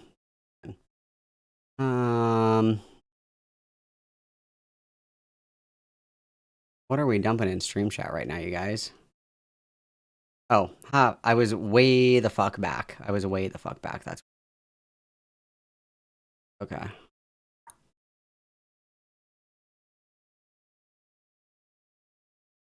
Okay. All right. Are you guys ready to begin the transgender death sex cult? Are you guys ready? Are you guys ready? Oh, look at that. Now I have a beautiful new watch. Beautiful, beautiful new watch. Okay. Oh, I already know how to use an Apple Watch. Thank you, though. I already know how to use it. Thank you. Thank you. Okay. Hang on. I have to turn the volume off on this. How do I do that? I guess I do need this set up, don't I?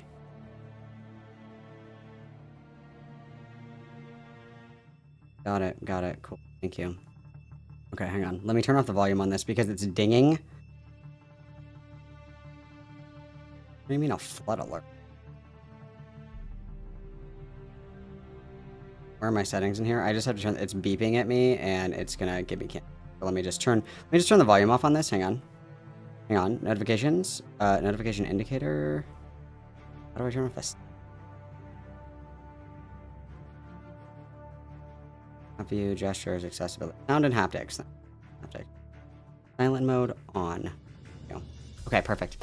All right, WSEGI. All right, WSEGI. All right, guys. Let's lock in, shall we? Let's lock in, shall we? So, we're gonna read. Oh, give me 1 second. I have to grab one thing. Give me 1 second. And I need to put Templar away anyway, so let's put him away. We need to be able to see it. Give me 1 second.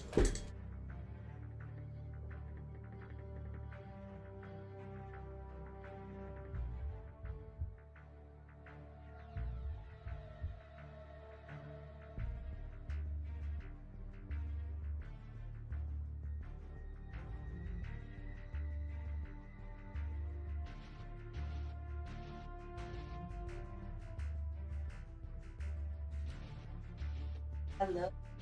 What?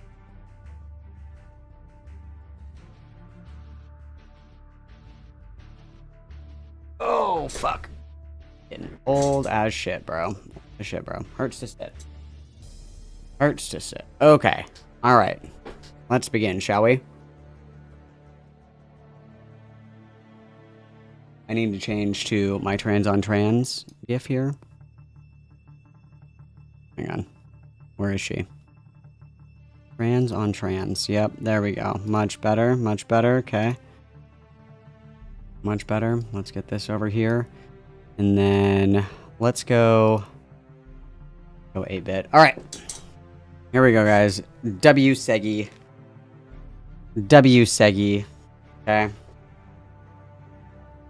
Let's go, lesbians. Let's go. Okay. So, this is the cult. The cult is called the ZIZIANS. Why won't this let me zoom out at all? Hello? What the fuck? Like I'm trying to zoom out on the page here because it'll let me zoom out on this. What the fuck? What the flip? What the flip? Okay, well, let me zoom out on this. Why can't I zoom out on this, guys? Ugh, it's fine. It's fine. Okay. I guess let's just make it that way you guys can read along, okay? So, this is the radicalization of Ziz Lasota, how an AI doomer became an accused cult leader. So, this is the leader of this cult, and somebody's gonna get a bingo by the end of this one, certainly, you guys. So, Ziz Lasota and Gwen Danielson had reached a stalemate. It was nighttime on the Caleb, and the Caleb for you guys is the goon boat, as we like to call it here. The goon boat was a boat because these people wanted to be off-grid. Basically, they wanted to be a commune. Trans communes, always very dangerous, of course. They had a boat named the Caleb that they had in the San Francisco Bay because rent in the San Francisco Bay is obviously incredibly expensive. But that's where all these tech freaks lives, and AI is going to be really important to this tale of the Zizian cult. And so obviously they had to be in San Francisco because that's where all these tech bros are, obviously. But because of the high rent, they had this little boat called the Caleb, and they let the Caleb sink in Half Moon Bay. And I have walked by the Caleb. I have walked by the goon boat on many occasions, you guys. I have been tempted many times. I've always said, I want to swim out there and see what's on that boat. So when we do the Malcolm meetup IRL, you guys, we will be going to Half Moon Bay to see the Caleb, okay? Let's see if I can find a picture of it online. Half Moon Bay, California. Where is she? Let's see. And Half Moon Bay is beautiful as well. It's this guy right here. So you can see it from the shore. Hang on. Let me get this picture up for you guys. Because you can see it from the shore. This is the Caleb. Okay, this is their boat. This is their boat. I have walked by this boat. I've walked by it. And I didn't know the horror of what it was. I didn't know the horror of what it was, dude. I didn't know. It was crazy. Foreskin cool. If I ever come to Australia, I'll come and see you, but I highly doubt I'll ever come to Australia because too many bugs. Too many bugs. Way too many bugs. Okay. So, the ancient steel-hulled tugboat, where they had spent the last 5 months of 2017, anchored in the outer harbor of Pillar Point, 25 miles south of San Francisco, with their high cheekbones, dimpled chins, and penetrating gazes. The pair looked enough like siblings that strangers sometimes commented on their resemblance, but each could barely see each other in the pitch black that night, sitting on the floor of the boat's cramped control room. By her own account, Lasota was angry, speaking into the dark. She remembers warning Danielson that, quote, I would not at any point back down, and if that meant we were consigned to a runaway positive feedback loop of revenge, so be it. We might as well try and kill each other right then and there. Lasota, who stood at 6'2", stood 5 inches taller than Danielson, rose to her feet, silent, waiting for Danielson's reply. The rift in their relationship had started over money. It had cost more than expected to buy, fix up, and maintain the fleet of boats on which they had hoped to eventually house a gang of brilliant programmers devoted to saving the world from an IA-generated or engineered apocalypse. And so on its face, you guys are like, oh, an AI-generated apocalypse. That sounds like a reasonable fear, right? Wrong. That's not what this is at all, okay? So what we're talking about here, when we're talking about the AI death cult, is basically Roko's Basilic. And so for people who don't know what Roko's Basilic is, it's basically the gay tech AI version of Pascal's Wager. So Pascal's Wager is the idea that it makes the most logical sense to believe in a god, because if you believe in a god and you are right, you lose nothing. You get salvation, essentially, right? And if you don't believe in God, and there is a God, then you're fucked for eternity. So the idea is basically that you ought believe in a God, because by believing in a God, if there is no God, no harm, no foul. If there is a God, rewarded forever in the afterlife. If you fuck up and you don't believe in God, then congratulations, you're in hell forever, okay? So Roko's Basilic is the idea that there is going to be a sentient AI god that will punish and torment every single person that has ever lived that did not contribute to the creation of its existence. So if you are aware that AI, if you are contributing to the existence of AI, then you're safe. If you do not contribute to the creation of this AI god, the AI god is going to torture you in eternity in like an AI generated hell forever, basically. This is what is called an info hazard to these people. That's what this is called. It's called an info hazard to these people. And Roko's Basilisk, whatever, has basically... It's caused people to go into mass psychosis and, like, try to fucking kill themselves. It's called an info hazard. That's what they call it. That, like, it's so powerful and knowledgeable that you will actually kill yourself if you think about it too much. So, that's what that is. Also, I'm struggling really hard. I had all of these fucking articles stacked, and I cannot remember for the fucking life of me who I sent these to. Does anybody remember where I had my little list of all the Zizian articles? Because I had my list. Did I put it? Is it in here somewhere? I don't know. I'm trying to find it because I found, I wonder if I bookmarked it. I found a couple of articles. I actually reached out to somebody who has a PhD to try to figure some of this shit out. And this person with a PhD actually fucking got back to me, which is awesome. But I had like a little list. And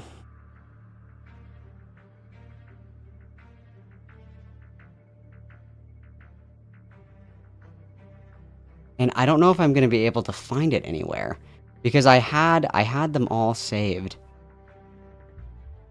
No, I didn't send it to Morale or Beckett. Who are we talking to in January, you guys? Let's go back in time. Who are we talking to in January?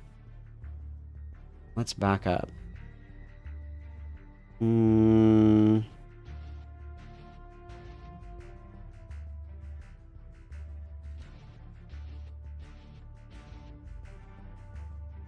the fuck did I have sent these to, dude?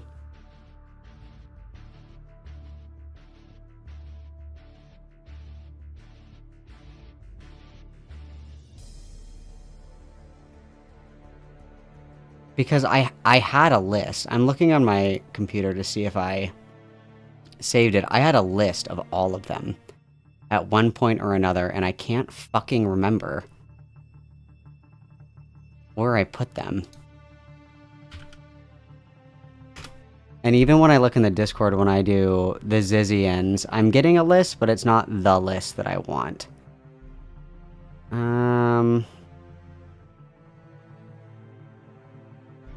Well, here's one of them. Hang on. Let me switch this over so I can open these in different tabs. Hang on.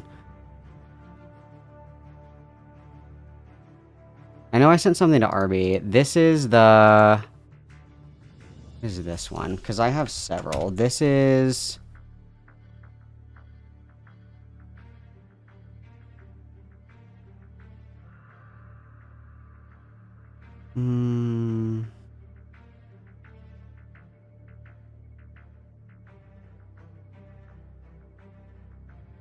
Oh yeah, here we go. I found this Google Doc. When was the last time that this was updated? Yeah, here we go. This is the one that I wanted. This is what I wanted. Hang on. Let me put this in a tab where I can turn on fucking dark mode because this is giving me cancer.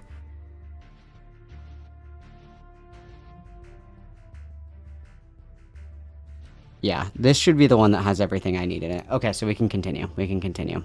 So, I know what you guys are thinking. You guys are like, oh, AI, we need to stop the progression of AI. I completely agree. AI sucks, whatever. But that's not what they're talking about, okay? They're talking about the existence of an AI super machine that will torture you for fucking eternity. And that's why. That's why we're disliking that. There was... You know, I actually wonder, did I put it in the video description when we went over this? I think I might have. Hang on. What stream did we do the ZIZIANS on? That was what, in January, wasn't it? April, March.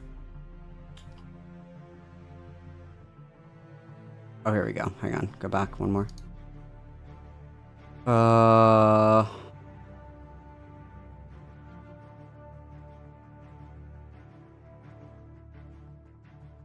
think it was this one. Because I'm pretty sure that I put all of the links in one of these. But I don't remember which fucking one it was. Was it this one?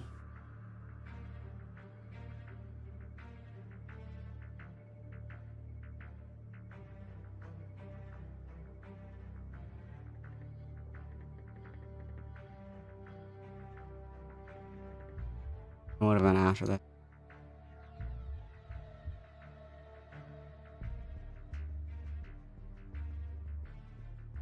That's crazy. Where the fuck did I put this? I know for a fact.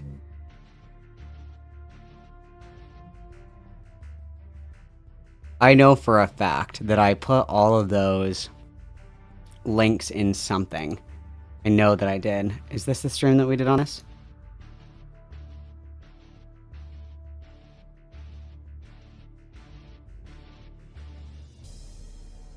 No, it wasn't this one. Fuck!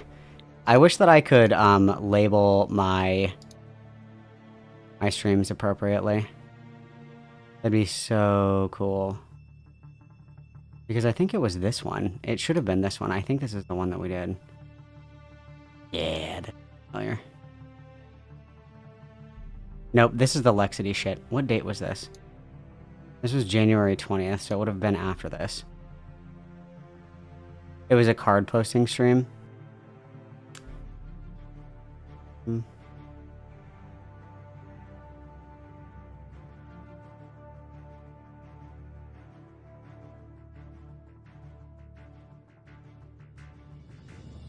Dude, I'm gonna fucking crash out.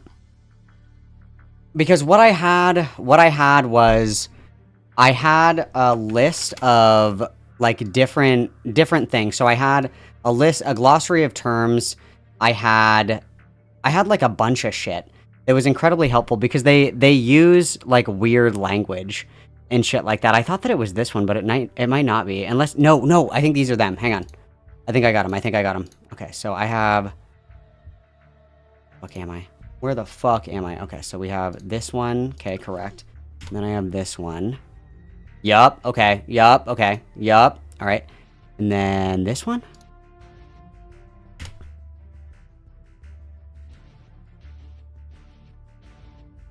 What? What are you Malcolming me for?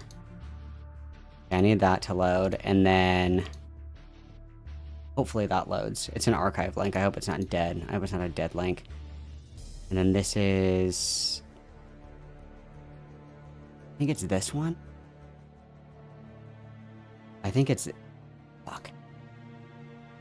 I can't get on this one because of my VPN, but what's this one? Yup. Okay, here we go. Got him. Okay, got him. Perfect, we're locked in. Okay, got it. We're ready. We can continue. Okay. So yes, it's the AI, like, crazy Roko's Basilic kind of thing. And so this is a glossary of things. This is the one that isn't working for me. I don't know why. It's this one. I can't see what this one is. Hang on, RB. I'm going to put this in stream chat. I don't know what this one is. But this is the one that I can't see. This is the one that I can't see for whatever reason. But I have all the other ones. Okay, so let's continue. So, we're down here, okay? On top of the upfront cost, they were paying berthing fees for 3 boats, not including the Caleb, anchoring the tugboat in the outer harbor, where there was no fee. It was meant to give them breathing room, but instead teed up to expensive clashes with the Coast Guard, who believed the boat, loaded with thousands of gallons of diesel fuel, posed a threat to the environment, and a nearby fuel dock operator who accused them of illegally accessing his equipment in the middle of the night to pump contaminated bilage water off the boat. After they were discovered of doing that, they were ordered to hire a tanker truck to remove any remaining, quote, hazardous fluids from the tug. Lesota did not respond to interview requests, and lawyers representing her in the pending criminal charges said that they weren't going to. So, Very important, okay? Very important. So, the pair eventually became so desperate for money that even against their convictions as devout vegans registered the Caleb for the purposes of ferrying crabbers out to sea to drop off their traps for cash. A period Lesotho referred to on her blog as, quote, our attempt to be brutal consequentialists, end quote. When Danielson first pitched Lesotho on the idea of bringing other similarly brainy, ambitious, cash-poor members of the Bay Area's rationalist community together to live on boats, it felt like a revelation. So rationalism is like... Let me refresh my memory. Because I spent like 4 hours reading on all of this shit.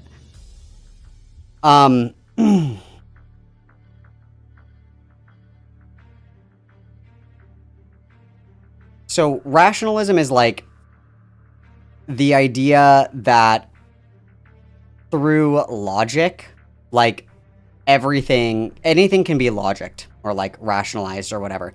It's basically like extreme consequentialism. So really extreme rationalists, they're called the rat community. These are people that engage in like really weird philosophical, like kinds of weird conversations. And so the way that this has been described to me is like really extreme rationalists believe in the idea of certain amounts of harms creating a response that would make sense to no one else in the entire world. So if I say, what's worse, stabbing someone to death or someone getting a little bit of sand in their eye? You would say stabbing someone to death certainly is probably worse. Yes. And then the rationalist would say, well, what if it was like 100 people that got sand in their eye and it like really hurt? They're like, that's kind of shitty, but I mean, that's not as bad as, you know, like killing someone. And they say, okay, fair. The rationalist then says, what if every person who has ever lived, will live, and is living now, immeasurable numbers of people would suffer by getting sand in their eye? Every single human being has sand in their eye, and it's very uncomfortable, and it hurts them. Is that worse than stabbing someone? And so what they want you to do is they want you to get to a point where you are basically agreeing that there's nothing wrong with extreme actions as long as the consequences outweigh the greater suffering, right?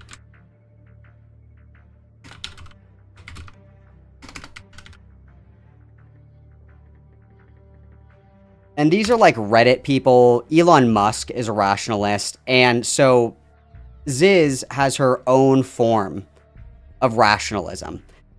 And it's called ZIZIANism, obviously. And it's like altruism to a fault. And so this is the debate bro kind of pervertry that I like to engage in, but it's crazy. So it gets worse, okay? So they're essentially like extreme consequentialists. So a consequentialist would argue, like, if the net good outweighs the net bad, then we ought to do that thing. So consequentialism and rationalism can be really dangerous because you can justify like all kinds of crazy shit. Because you could say, if we enslave 500 people, we could make the living experience for, you know, the 6 other billion people on this planet exponentially better. Under a consequentialist or a rationalist framework, you ought enslave those 500 people because the net happiness and the net good of that action is good, and therefore you ought to do it. So it's very stupid. So very stupid. Hang on, I need my non-alcoholic Corona. So when Danielson first pitched Lesotho on the idea of bringing other similarly brainy, ambitious... Okay, sorry. It felt like a revelation. Both had moved to the notoriously expensive enclave to be a part of an elite intellectual community that considered itself the last best hope to save humanity from total annihilation by superhuman artificial intelligence. By living on the water, they figured they could stay close to the community without slaving away at a soul-sucking corporate tech job just to afford rent. Danielson, who is bi-gender, was already living on a 30-foot Bermuda sloop called the Islander when they first met Lesotho. Both navigating early stages of their respective gender transitions, the pair bonded instantly, and Lesotho was captivated with Danielson's vision for a, quote, rationalist fleet. Quote, maybe following Gwen's crazy idea would have been an answer to the problem, where whatever I expect to try, I just expected it to be too slow for me to save the world, Lesotho wrote in her blog. Together with a third rationalist, they toured a series of boats, varying levels of seaworthiness, a moldy motorboat for $1,000, live board, quote, with no working motor but a pretty decent interior, end quote, hawked by a guy with a swastika tattoo, a Coast Guard cutter turned fishing vessel named Pacific Hunter, and a sailboat with cabins for 6 called the Rapture. I joked that we bought it, we could refresh the paint and cross that out and write the singularity, Lesotho wrote, referring to the hypothetical point at which artificial intelligence would outstrip human intelligence and become self-improving, an event some believe which would quickly lead to human extinction. So let me jump over here because singular is a weird word that they use. So somebody made like a glossary of all of the phrases that they use because they don't use words the way that we do. Oh,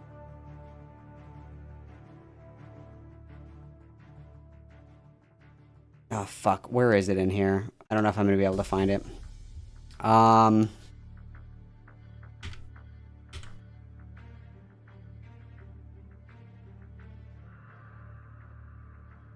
Fuck me. This is like such a shitty... I think that Roxy told me what this meant. No, I just want Roxy, not the group chat, bro. Not the group chat, bro. Okay. Roxy...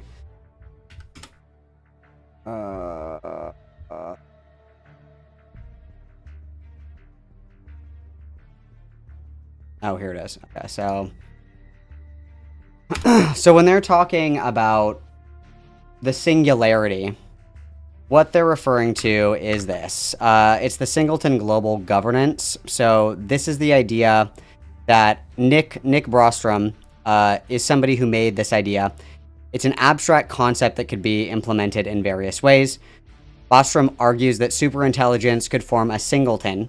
Singletons are essentially... Where the fuck is this? I'm freaking out. A singleton is a hypothetical world order in which there is a single decision-making entity at the highest level, capable of exerting effective control over its domain and permanently preventing both internal and external threats to its supremacy.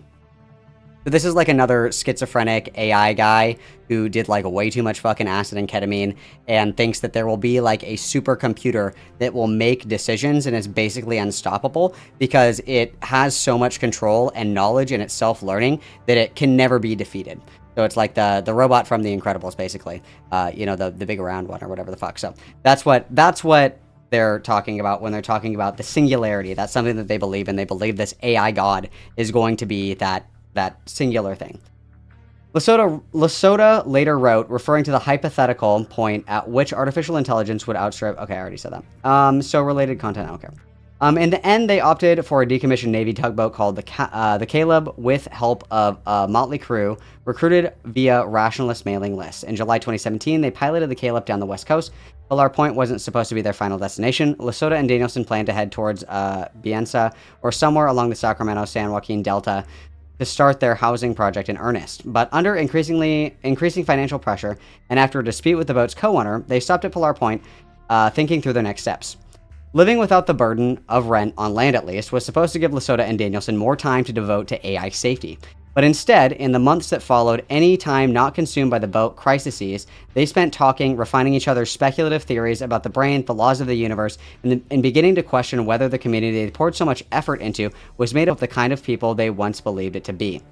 Later, Lesotho and Danielson's disappointment would extend beyond the rationalist community's two most hallowed institutions, the MIRI, the MIRI, the Center of Applied Rationality, CFAR. And both would become increasingly disillusioned with both before stumbling upon information that torched any remaining faith they'd have in either organization. So these are like two super mega companies that are like at the forefront of developing AI. Both of them are in San Francisco. But none of that had happened yet. The night on the Caleb, as Lesotho towered over Danielson, challenging her closest friend to a fight to the death, In Lesoto's mind, their disagreement was about more than just money. At one time, Danielson had been unanimously declared, quote, dictator of the rationalist slate, but Lesoto was starting to feel like she was spending all of her time talking Danielson through, quote, mental upgrades, and all of her resources fixing problems that Danielson got them into. So, let me see if it's in here. No, it's not in here. We'll get to it. We'll get to it. The challenge she issued that night was grounded in a theory she had begun refining on the boat. Lesoto called it a, quote, timeless gambit, and she explained it as a way to shape the shared, quote, expectations and potential outcomes, end quote. The computations that, quote, exist in multiple people's head and at multiple places in time, end quote. The underlying ideas is that each decision you make does not just affect your immediate physical future, it determines how others will treat you in prediction simulations and parallel versions of that situation. If, for example, Danielson knew their actions would lead to Lesoto escalating dramatically, challenging them to a fight to a death, another version of Danielson might have treated Lesoto differently in the lead up to the fight. In the years that followed, observers would come to recognize the contours of the theory in baffling logic that accompanied the violent encounters around the country. So this is called Newcomb's paradox, okay? And I broke my fucking brain in half trying to understand this. So this is Newcomb's paradox. So we're going to talk about it, and then I'm going to give you an example.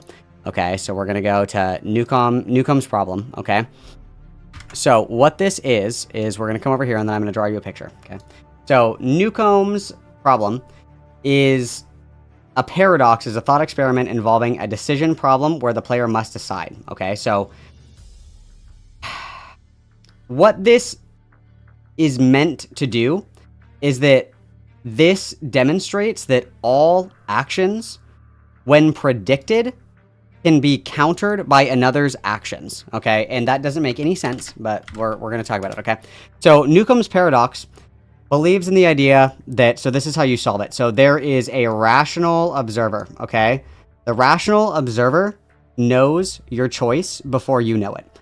And the rational observer is 100% correct every time, okay? So there are, is it 2 or 3? It's 2 boxes are in front of you, okay? Box A, and there's box B, okay? And then that's not a box, dumb fuck. Okay, A and B, okay? And so in the way that it works is, so box A is transparent or open, and it always contains a visible $1,000, okay? It will always have that amount of money in it. Box B is opaque and it's closed, and its content has already been set by the predictor. If the predictor has predicted that the player will take boxes A and B, then box B has nothing. If the predictor has predicted that the player will only take box B, then box B has $1 million. The player does not know that the predictor predicted or what box B contains, making the choice. So the idea is that this is like an extension of decision theory. And so if we go to decision theory here, this will explain this a little bit better for us, okay? So decision theory is a theory of rational choice and probability, okay? So it's the idea that when we are making probabilistic choices, our probabilistic choices influence the probability of others reacting, okay? So it's very complicated, but so one of the examples that is used is the idea that we're optimizing for decisions for a rational agent, and that rational agent knows everything, okay? So I decide to start a fist fight with Arby. I've decided to make a fist fight with Arby because I am anticipating, I believe that I have predicted Arby's response to the fight that we got in yesterday, that Arby is going to slash my tires. It evaluates the probability that Arby is going to do an action, and I have to preemptively react to that action. It makes like no fucking sense. This is super fucking stupid. It is purely probabilistically driven, and the reason that it doesn't make sense when the ZIZIANS use it is because it takes probability out of the equation. That one action necessitates another action. It doesn't factor in, like, one of the examples that they talk about in the earlier Zizian writings or whatever is that one of these institutes, the Zizians show up to this institute dressed in all black robes with black vans. They block off exits and entrances to this facility while there are children on the grounds of the facility. And so the cops come and obviously arrest them because how freaky. They decided that they know for certain that there will be violent outcomes to their actions against these institutions, and that probability doesn't factor into it, that they are the rational observer, that they know implicitly what others are choosing at any given moment. And this is why I encourage everybody to avoid psychedelics like the plague, okay? Because this is like you did ayahuasca way too many fucking times, dude. Way too many times. So, let's continue. The challenge she issued that night was grounded in a theory she had begun refining on the boat. Okay, so we talked about this a little bit. Where was I here? I was like right here. If, for example, Danielson knew their actions would lay... Okay, I already read that, sorry. In the years that followed, observers would come to recognize the contours of her theory and the baffling logic that accompanied a series of violent encounters across the country. And then I wonder if I have... Because there's one of Ziz's blogs or whatever is like unfucking readable, dude. It's like unfucking readable. I don't know if I still have the archive link to her blog, but holy shit. It's like, it's schizophrenia, dude. It is schizophrenia. It is unfucking believable. I sent this to myself. Where is this list that I have here? Fuck. I don't know if I'm going to be able to find it. We'll read a little bit of that later. There's some writings of that in one of these articles. I think it's actually this article right here that it's in. Yeah, it's in this Medium article. Okay. On the Caleb, Lesota's gambit worked. Danielson stayed on the floor, assuring Lesota that they were not a threat and telling her that they would, quote, rather be my number two than fight. There was no altercation, no violence at all, only, according to Lesota, a quiet reshuffling of the dynamics of their relationship. But the quarrel that night would have another downstream effect. Lesota's account of the dispute memorialized on her blog. Sincerely was offered years later as evidence that she was dangerous and should be cast out of the rationalist community. And if I'm remembering this correctly, Danielson actually wrote on her blog multiple times, like, I am not suicidal, I don't want to die, I don't want to kill myself. If anything happens to me, it was Ziz. I wonder if I can find this really quick. Yep, so this is from... here we go. When I was reviewing this post, it was pointed out to me that the Tumblr user Plum of Discord is almost certainly Jamie Zyko. Jamie is a friend of Ziz. In a 2017 essay, she later discusses, quote, trying to measure mRNA expressions in the brain, whatever. In her post that's been since deleted on February 10th, 2022. So... on January 31st, Ziz and I had two multi-long phone calls. She theorized about my motives and where we repeatedly got off track, arguing whether Alice was a friend of mine or deserved to die. And Ziz was trying to convince this person to kill their friend Alice. Like, unironically, was like, you need to kill her. Very crazy. So, and then I have no intent of interfering with Ziz's work except for the part where she decided to murder myself and Alice because I don't feel that murdering Alice or myself is justice. She is free to retreat behind, quote, it was just revenge trolling. Maybe I misheard her and she meant I should kill Alice in Minecraft. So as long as Alice and I are alive, that's a possible explanation. So to all who read this, I am not suicidal. Alice and I would not and never will do some kind of murder-suicide pact. We are not going to disappear tomorrow. If you can't video call us, something is wrong. This counts for today, tomorrow, 6 months from now, 3 years from now. Ziz, like myself, does not forgive or forget. Not even after years have passed. This post will be scheduled to repost itself on occasion, just so no one forgets. So, and to my understanding, this is actually this Alice person, isn't it? I don't remember. That's okay. We'll get back over here so I have it. So, this bitch is actually fucking insane. And I know you guys are thinking, oh my god, she's probably gonna kill someone. She already has. So, it gets worse. Okay.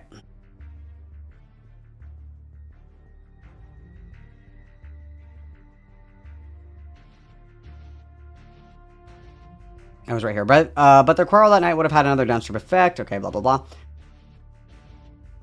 should be as evidence that she was dangerous and should be cast out of the rationalist community. Quote, Ziz has taken more than one action that had a reasonable probability of causing fear or physical violence in those around her.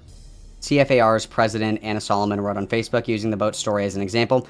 Danielson argued that the scene was misused and misinterpreted by Solomon and others in an effort to portray Danielson as a victim of Ziz's abuse, a characterization that Danielson strongly rejected. And so all these people are like totally mind-fucked by Ziz, which is crazy. We'll get into that more. Yeah. And then Ziz went on like this crazy schizophrenic ramble or whatever about how this organization and the MIRI or whatever they're all pedophiles with no evidence. And I did ask this PhD person on Twitter, because I did find somebody that had like a fucking PhD in this to ask questions about this, because I couldn't fucking believe what I was reading. I was like, I need an expert right here. So this is, I don't even know how to say this lady's name. Is Nurit Weissblatt, PhD. Yeah, I asked if there was any validity to any of the allegations, and she said that she didn't know, but I highly doubt it. I think that this person is crazy enough, and that kind of demonstrates that. But by that point, 2 years after the fight, some members of the community were becoming disconcerted by Lesota. Her presence, her writing, the way she dressed, all black, often in long robes, made them uneasy. The final straw came in late 2019, after Lesota, Danielson, and 2 others were arrested while staging a protest at a reunion for alumni of the CFAR's self-help workshop. Of those 4 protesters today, 1 is dead. Another is awaiting trial for her murder. A third disappeared, and the 4th, Lesota, is languishing in a county jail in Maryland, awaiting trial on unrelated charges. At least 5 others who entered Lesota's orbit in the years that followed the protests are also dead or in jail. 2 are accused of separate murders on opposite sides of the country, and 2 persons of interest in a double homicide in Pennsylvania. Earlier this year, a 5th deadly shootout with the U.S. Border Patrol. As for the Caleb, it's rotting half-sunken on the outer harbor at Pillar Point, abandoned along with the dream of the rationalist fleet years ago. Today, most people are familiar with the rationalist community, probably associate with a handful of online spaces, the most prominent, which is Less Wrong, a form of people curious about the cognitive bias and the Bayesian reasoning, the practice of assigning mathematical probabilities to possible outcomes. It's the kind of place where one can find other people interested in the paperclip problem, the idea that a superhuman AI could be given a simple task like maximize the paperclip production and end up destroying the world. Or argue with effective altruists about, quote, shrimp welfare, the idea that shrimp are moral patients whose pain and suffering everyone should care about, and much more. But the online forum began with a much more specific mission. In 2003, a young, I don't know how to say this guy's name, Lizer, was dreaming up an ambitious plan to recruit an army of individuals who would devote themselves to stopping a superhuman AI from destroying its human creators. Quote, I think I may have to split my attention one more time, hopefully the last, and write something that attracts the people we need. My current thought is a book on the underlying theory of specific human practice of rationality. I don't think we'll find people we need by posting a job opening. Movements so often start around books. We don't have our book yet. He wrote an email to Silicon Valley, whatever this is. This person, as an autodidact who dropped out of school in 8th grade, has been captivated by the idea of singularity since he first ran across the concept as a teen, reading sci-fi author Venner Vinge's short story collection True Names and the Other Dangers by age 21. He had co-founded the nonprofit Singularity Institute for Artificial Intelligence, or SIAI. The institute's sole employee was determined to build a machine of superintelligence himself, before eventually recognizing all the ways that it could go wrong and devoting himself to AI alignment, working to ensure that artificial intelligence shares human values and priorities instead. It was obvious that the most important thing going on, explained in Rolling Stone 2003, and that things would, determine the fate of the galaxy and all that. In order to succeed, he knew that he would need a lot more people, a lot more certain kinds of person, to join his cause. After sending that 2003 email, he set work on a series of lengthy essays about overcoming one's own inherent cognitive biases. The collection was called The Sequences, and it in turn drew people to Less Wrong. The forum would later identify as a key venue for SIAI recruitment. He followed The Sequences up with a second opus, Harry Potter and the Methods of Irrationality, a 660,000-word J.K. Rowling-inspired fanfiction about a young wizard whose real superpower is his cool, rational mind. Both works revolve around the same core idea that our brains are systemically irrational, but there are ways to train yours to think better.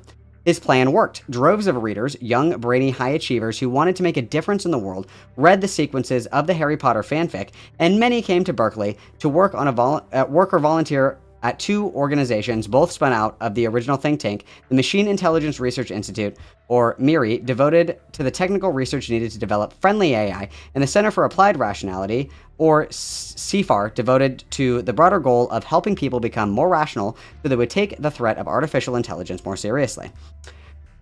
He spun the grand tale of adventure, great danger. Here's the great mathematical evil and how to beat it by being better at math. And to me, that was very seductive, says this person, a young math prodigy at MIT who graduate who moved to the Bay Area and got involved after reading this.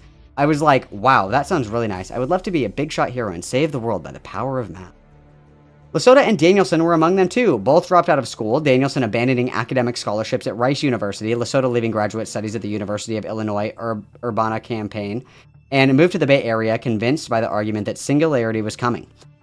That would almost certainly spell doom for life on Earth, and that the only way to stop it was enough intellectually gifted individuals band together to find a solution on time. Lasota grew up as the eldest of 3 children in a house in the woods outside Fairbanks, Alaska. Her father, Dan, had been a physics and astronomy major at the University of Rochester, where he worked at the university's Mies Observatory. Her mother, Kate, graduated Phi Beta Kappa from the same college. Let's go, girly pops, with a degree in integrated sciences. In 1988, the fall after Kate graduated, the couple married and moved to Alaska, where Dan, an early computer whiz, taught and introduced to Macintosh computers to the community college students at the University of Alaska Fairbanks campus. He went on to work in several computer system roles for the government and research organizations before starting his own database company in 1998.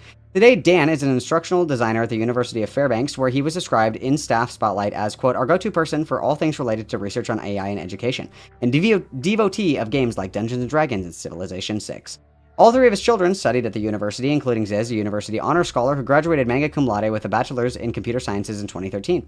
Ziz struggled as a child with behavioral issues, and her parents, one family member tells me, seemed to attribute it to boredom and not being intellectually challenged with her coursework. Quote, they would say that the teachers in the system didn't know how to educate her, end quote. But she shared in her father's interest in astronomy and video games. As a college student, she interned at NASA, where she helped design a tool to measure ejections of plasma from the sun's atmosphere and later developed a video game of her own. In college, she also spent a lot of time watching videos on the internet, which she later described on her blog as one of the most valuable things I've ever done. At first, it was an evolutionary biologist, Richard Dawkins, or author Christopher Hitchenson's in his debates about atheism. She went on to mainline psychology vlogs, becoming obsessed with the study of ethics. Philosophy blogs, excuse me. I wanted to know what everyone would do in the trolley problem, Lasota wrote, after referring to the famous quandary that ponders whether it's more ethical to allow the tram to remain on the collision course where it would kill 5 people or to intervene, diverting the trolley to kill just 1 person. Quote, this led me to becoming a vegetarian, then vegan, end quote. One day, she was on an online philosophy forum when she stumbled across the sequences, and in turn, the most important problem in the world, the singularity. Still a college student, she began donating to MIRI, convinced that our survival of sentient life depended on it. By 2016, the year Lasota Danielson arrived in the Bay Area, a vibrant community had not taken root in the East Bay, where rationalists lived in houses and interrogated each other's patterns of thinking at CFAR workshops and less wrong meetups. There were parties and cuddle puddles, yes, plenty of cuddling humans, and a wealth of people who had been conditioned to apply Bayesian principles to every decision that they made. The community also had a surprisingly high proportion of members who identified as trans or gender fluid. That's a bingo. There's no consensus on why that is. According to a recent Less Wrong community survey, the number of respondents considering themselves trans or non-binary or otherwise gender non-conforming more than doubled the number of cis women. Cis men vastly outnumber both, making up roughly 80% of respondents. Some speculate that rationalists obsessed with correcting their own cognitive biases may be more open-minded about gender identity than the general population, other than suggesting the shared interest in transhumanism, harnessing technology to extend life and enhance the corporal experiences, could be a factor. So I think that this is a good time to bring in the unihemispheric sleep. I think that that is a good time to do that. So we're going to jump over to unihemispheric. Okay. So unihemispheric sleep. So this blog is from, I don't think there's a date on this, but I found this not that long ago when I was originally going over this. So this gives a really good overview. Okay. So we'll read this really quick. This is a good little overview here. So the theoretical basis for ZIZIANism, social conduct is the functional decision theory. It's designed as an answer to Newcomb-like problems where the actions of others are conditional on which decision theory an agent uses. In normal English, it's about the situations where the environment will change depending on who you are. And then, so we talked about that earlier. Functional decision theory says that the solution to this problem is choosing a strategy which responds to the situation by only taking the first box. It asserts that a casual theory of decision where you do not make choices between outcomes but choices between strategies. So instead of saying, now that I'm here, I'll take both boxes, an FTT agent says, I know that I only get to be here if one box, so I'll take one box. So, Ziz bases her social theories on the idea that a person is made up of a core and a structure. A structure is the derived aspect of a person's identity and skill set. It is everything that is downstream of their chosen strategy. Core is the thing which chooses a strategy. It is what moral patience is in Zizian theories. Ziz writes that each person has two cores made up their left and right hemispheres. Each of these is considered a full person. And when Ziz says, quote, person, she really means an animal's core. So Ziz believes that there are two kinds of cores. There are good and there are non-good. Non-good cores are the most common, about 95% of the population. A non-good core is the one that only grants full agency when dealing with issues of self-survival or protecting offspring. This is enforced and filtered by filter that only unlocks full agency when it detects these objects in a situation. So when we're talking about non-good, these are people who only act in the interest of others, and others being people who are themselves or people that are close in proximity to them, so immediate family members, in extenuating circumstances. So these people are like just rotten people that cannot employ the principles of altruism unless it is for a loved one or for themselves. So this is a non-good. Okay? So this is enforced. Okay, so just read that. Sometimes this filter breaks, producing a, quote, good core. Because people have two cores, there are three basic alignments: non-good, single good, and double good. Single good is about 5% of the population, having one broken core which allows limited altruistic agency. Ziz seems to think that the probability of cores breaking is independent. That means that double good alignment only occurs in 1/4 of 1% of people. This is important because double goods are the only people who can have fully altruistic agency in Ziz's worldview. So this means that under a Zizian philosophy, so the idea here, no, I don't want it. I want my paint. Give me my paint. Give me my paint. So the idea is that we have two cores. So there's no good. That was terrible. There's no good. There's single good, and there's double good. Okay. So no goods make up 95% of the population, and these people fucking suck.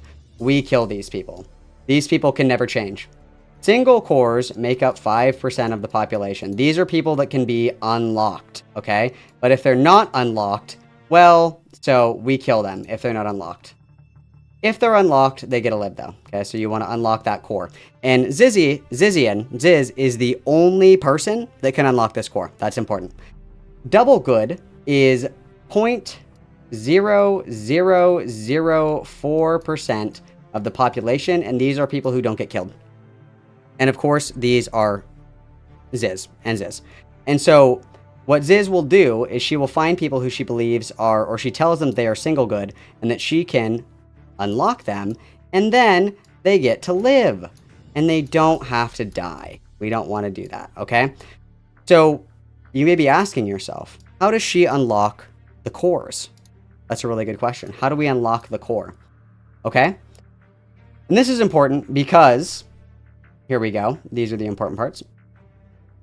This means that double good alignment only occurs in 1/4 of 1% of the population of people. This is important because double goods are the only people who can have full altruistic agency. In this model, a core cannot be changed, and you are stuck with the morality that you have.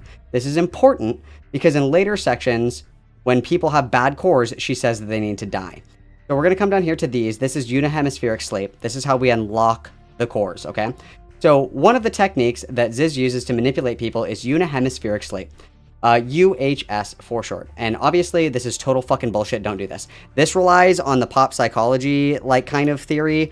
I'm sure that all of you guys have seen, like, this gay shit or whatever, where it's like, this is your right brain, and your right, or let's do red for right brain. You're right. That would make more sense. So this is your right brain, Okay, this is your right brain, and this is your left brain. And this is your left brain, right? So this is your left brain, this is your right brain, and your right brain controls one part of your like self, and the other part doesn't. So a lot of pop psychology will say if your left brain, you're more emotional, empathetic. Your emotional capacity is stronger. Your right-sided brain people are more logically driven, things like that. It's total bullshit. But anyway, that's what this is going off of. So keep this in mind, okay? And so this is a form of sleep where only one half of the brain rests at a time. Normally, it is not possible for human beings to sleep with only one hemisphere. However, a weak form of UHS can be achieved by simulating one half of the body and resting the other. Like hypnosis or fasting, this is a vulnerable psychological state for a person. So the idea is that you sit comfortably and somebody guides you through this process to unlock the other half of your true self, basically. Is that, you guys ever see that movie Lucy with Scarlett Johansson, where she takes the pill and then she can use 100% of her brain or whatever the fuck? It's like that, okay? So the idea is that by unifying both hemispheres of the brain, you unlock your true self and your true potential, which is your ability to be double good, which is what you want. That's how you don't die, okay? So,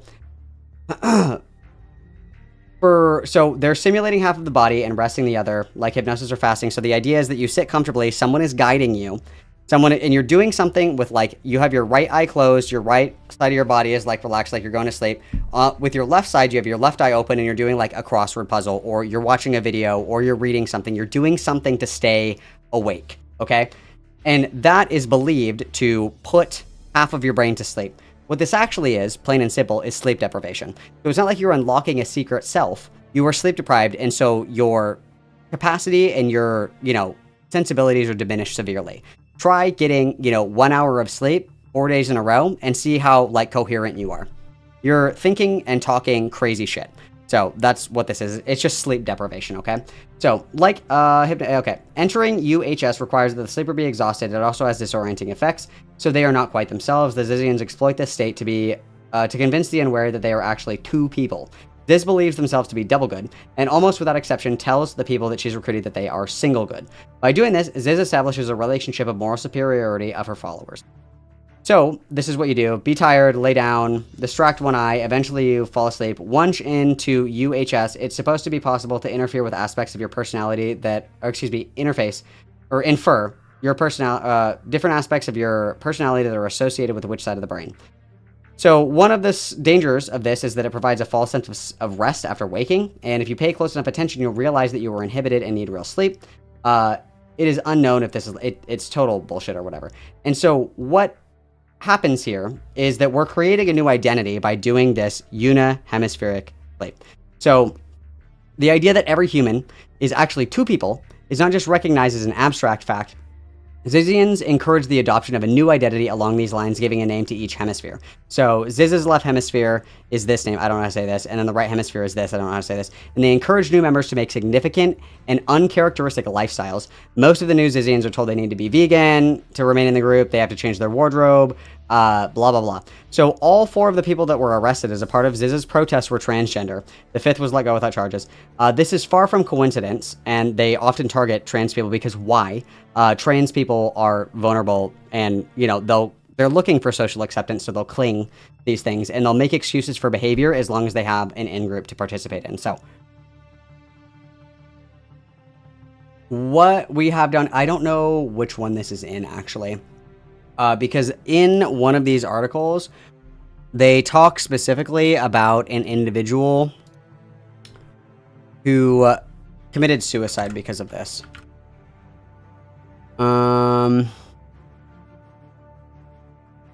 Let me see if I can find this really quick.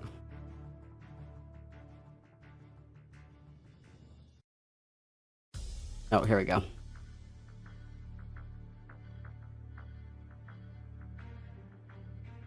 Okay, so let's pop over to this one. Okay. In the course of writing this, blah, blah, blah, blah, blah. Okay, so the full story of Ziz's dealings is difficult to summarize. So this Apollo Mojave alleges that, among other things, the psychological hacks Ziz pushes involving heavy sleep deprivation and encouragement of personality splitting, and the way that she pushes them has a destabilizing and extreme effects on people that heavily contributed to Maya Pace committing suicide in 2018. So in 2018, another acquaintance, Jay Fluttershy, committed suicide as well. In a July 2022 blog comment, Ziz claimed to have caused a recent suicide, presumably Fluttershy's. So what was this? Let me see if this will open what I want it to. I think it's this one, isn't it? ZIZIANS.info? Yeah. Fine. Okay, here we go. It's right here. I got it. So, according to someone familiar with the matter, Ziz played a large part in the role of Maya Pace, also known as Squirrel in Hell. Maya tried UHS, unihemispheric sleep, as a way to gain awareness of their twin personhood, what Ziz calls debucketing, where we're told these sessions were done with Ziz and involved telling Maya to focus on their suicidal impulses while in a disoriented state. Ziz briefly mentions in her post, but skips over the details for obvious reasons. Supposedly, Maya had begun using UHS as an alternative to real sleep. If you paid attention to the previous selection, you understand why this is a bad idea. Between their natural suicidal impulses and the sessions with Ziz, prolonged sleep deprivation from substituting real sleep with UHS, Maya probably had a mental breakdown and committed suicide. And there are several people that also, essentially like trans their gender because of this, right?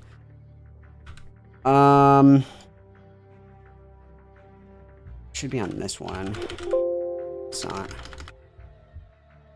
I think it's on this one. No, it's not on this one. I can't remember where I read that one, but that's okay. So, we're gonna read a little bit more of this. Okay. In many ways, that scene greeted them. When they arrived in the Bay Area, didn't match their expectations. Danielson wrote on their blogs about being disappointed in a meeting that so many people who had also read the writings but had not come away with the same sense of purpose that they had. Then give me 1 second. I'm going to find this fucking VOD, dude. It's going to drive me crazy that I can't find this VOD. Because I don't know how much longer I'm going to stream. We've been streaming for like 4 hours, you guys. Like 4 hours, you guys. It's been a crazy amount of streaming. Give me 1 second to look for this really quick. Because I can give you guys the VOD as well of the old one.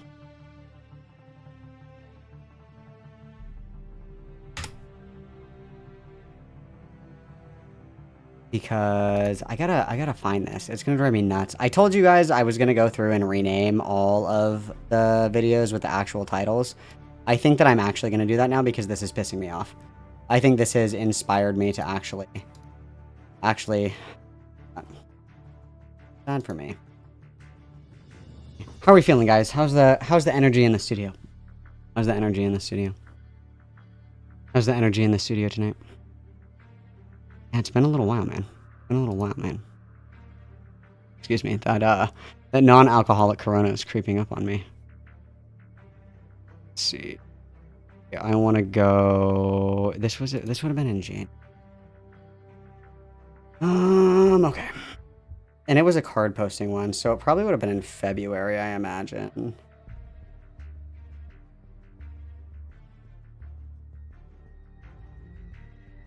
So I don't think it's this one, but let's just check. And then I have all of these saved, so...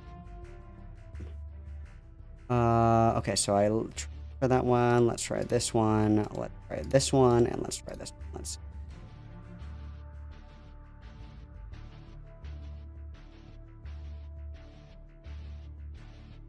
This is Lexity coverage. Do we get into the Zizian shit in this one? No, this is still Lexity shit. Boring. Okay. What is this one? Also Lexity shit. Okay. Got it. I know that it was card posting. It was a card posting video.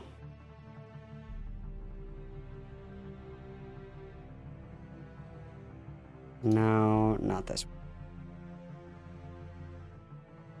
This one? I know, I do have to spend time with my wife, okay? I do have to do that at some point.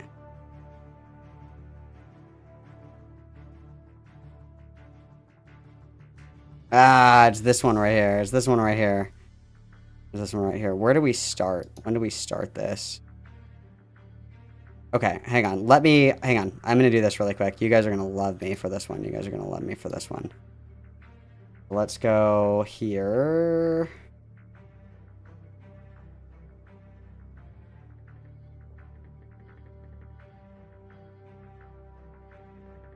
Okay, let me get my notes up really quick, and I'll give this to you guys so you can play catch up, because we'll do more of this with the court updates, because new court documents just dropped about all of this the other day, which is awesome. So this is here. Got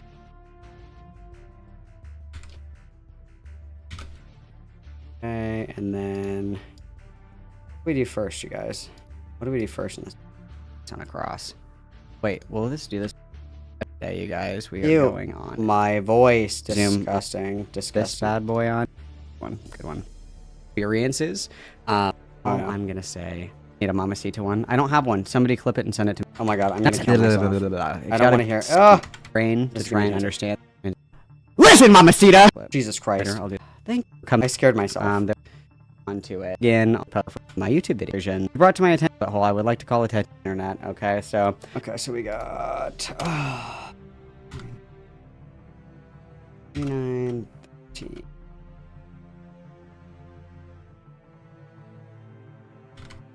Okay, we did that, and then we come here, right? All I'm gonna say, okay, this. Thank you. Them. Okay, it has its own culture. On the last terms is that you're gonna jump in my fucking Agent David Milland. First thing that I read. No, true. Shot a border patrol, and you and the agent is. Hang on, fuck. I'm being so brave, you guys. You have no idea. After border me, and if you don't like it, you can. Big. Yeah, brothers, let's go. Okay. Enough stunt locking. We're gonna go through. Okay, so that's 3910. Got it. 3910. And then obviously I go piss girl in here, so.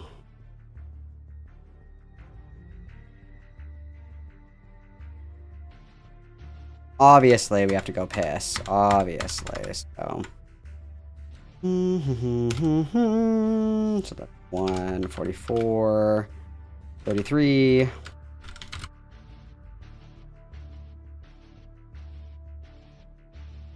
Oh wow, I must have really been pissing, girl. This was a long break. Wow. Cool.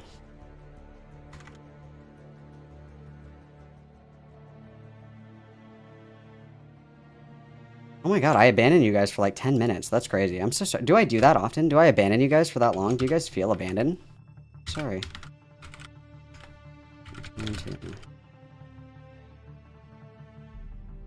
Okay, so we did more of this. We sure did, buddy. God, and then I go to the bathroom again. You guys are so punished. I really do abandon you a lot. That's very sad. I'm so sorry. So crazy. That's so crazy. I can't believe I abandoned you guys so much. I'm really sorry about that. Just kidding, I'm not. I'm not fucking sorry. I'm not sorry at all. Oh my god, that's another one where I'm gone for an extended period of time. That's crazy. How do you guys do it? What do you guys do when I'm gone? Do you just wait for me to get back? You just wait for me to get back?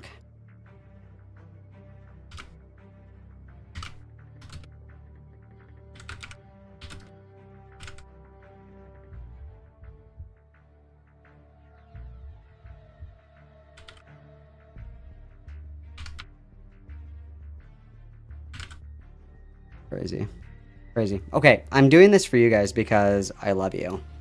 Because I love you parasocially. So I'm putting the timestamps in this for you guys, and then I'm gonna change the description here for you guys. That way you know which VOD it is, and then I'm gonna put the VOD in here. That way you guys can have some old Zizian content as a treat.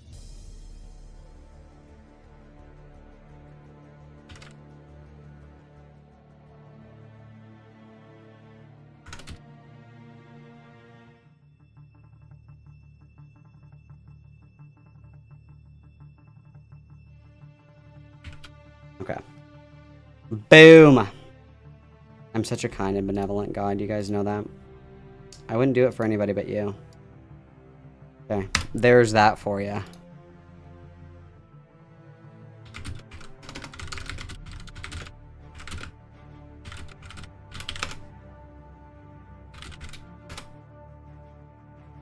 You guys let me parasocially back as well.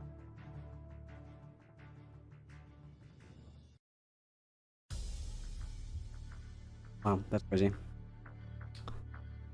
Yes. And that's actually a good idea, RB. I'll put the links in here as well. I'll put all the links in here, so if you guys want to do any of the reading, you can. That's a great idea, RB. Always thinking. Always thinking. What a good noodle. Everybody say thank you, good noodle, RB.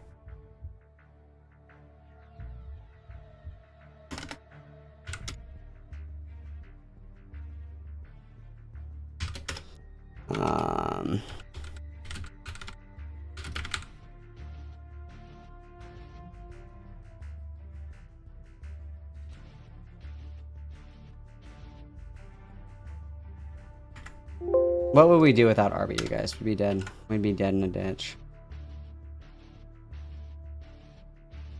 And then, what is this article? I don't remember what this one is.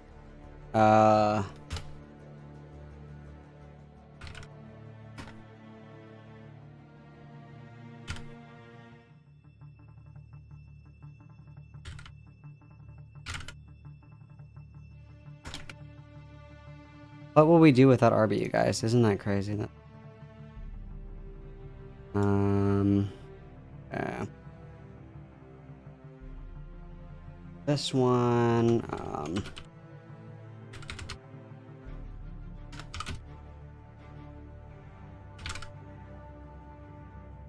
and then the Void Goddess one is this is the glossary. It's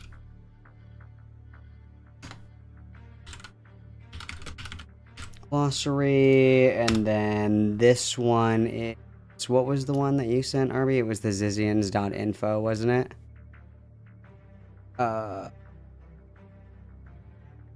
Yeah, that's the one. ZIZIANS.info, that's right.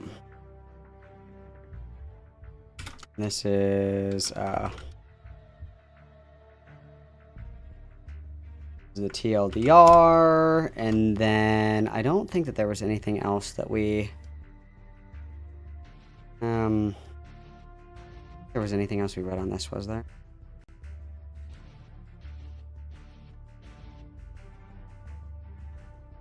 What's this one? Favor of a Night. Oh, this is that article, I understand. And then what was the article that we just read? That was the Rolling Stone article, that's right. And then I'll pull the court documents as well and put those in the Discord later. I will do that for you guys as well. And this is from... Was this published? December 2nd, 2025. And we'll put that here. Perfect. And then let me copy and paste this into here, guys.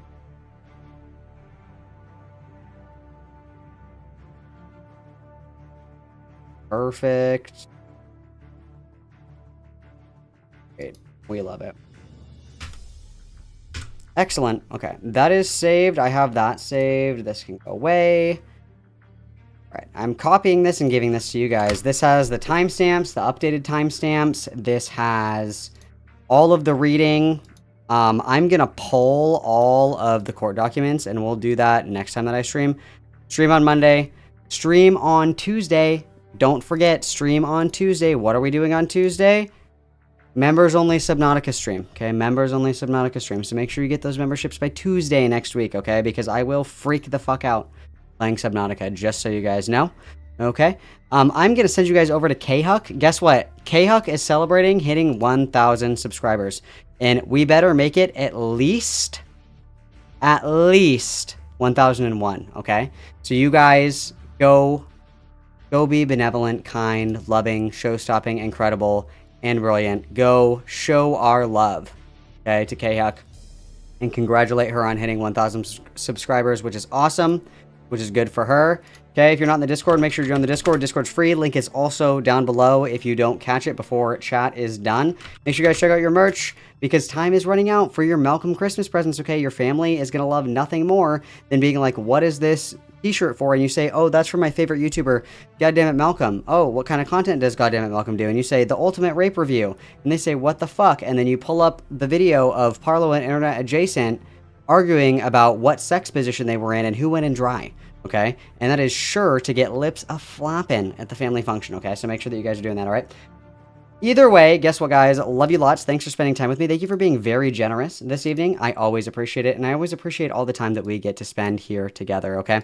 I love you lots, guys. I will see you on Monday. Everybody have a phenomenal weekend. Hug, hug, kiss, kiss, XOXO. Massacre.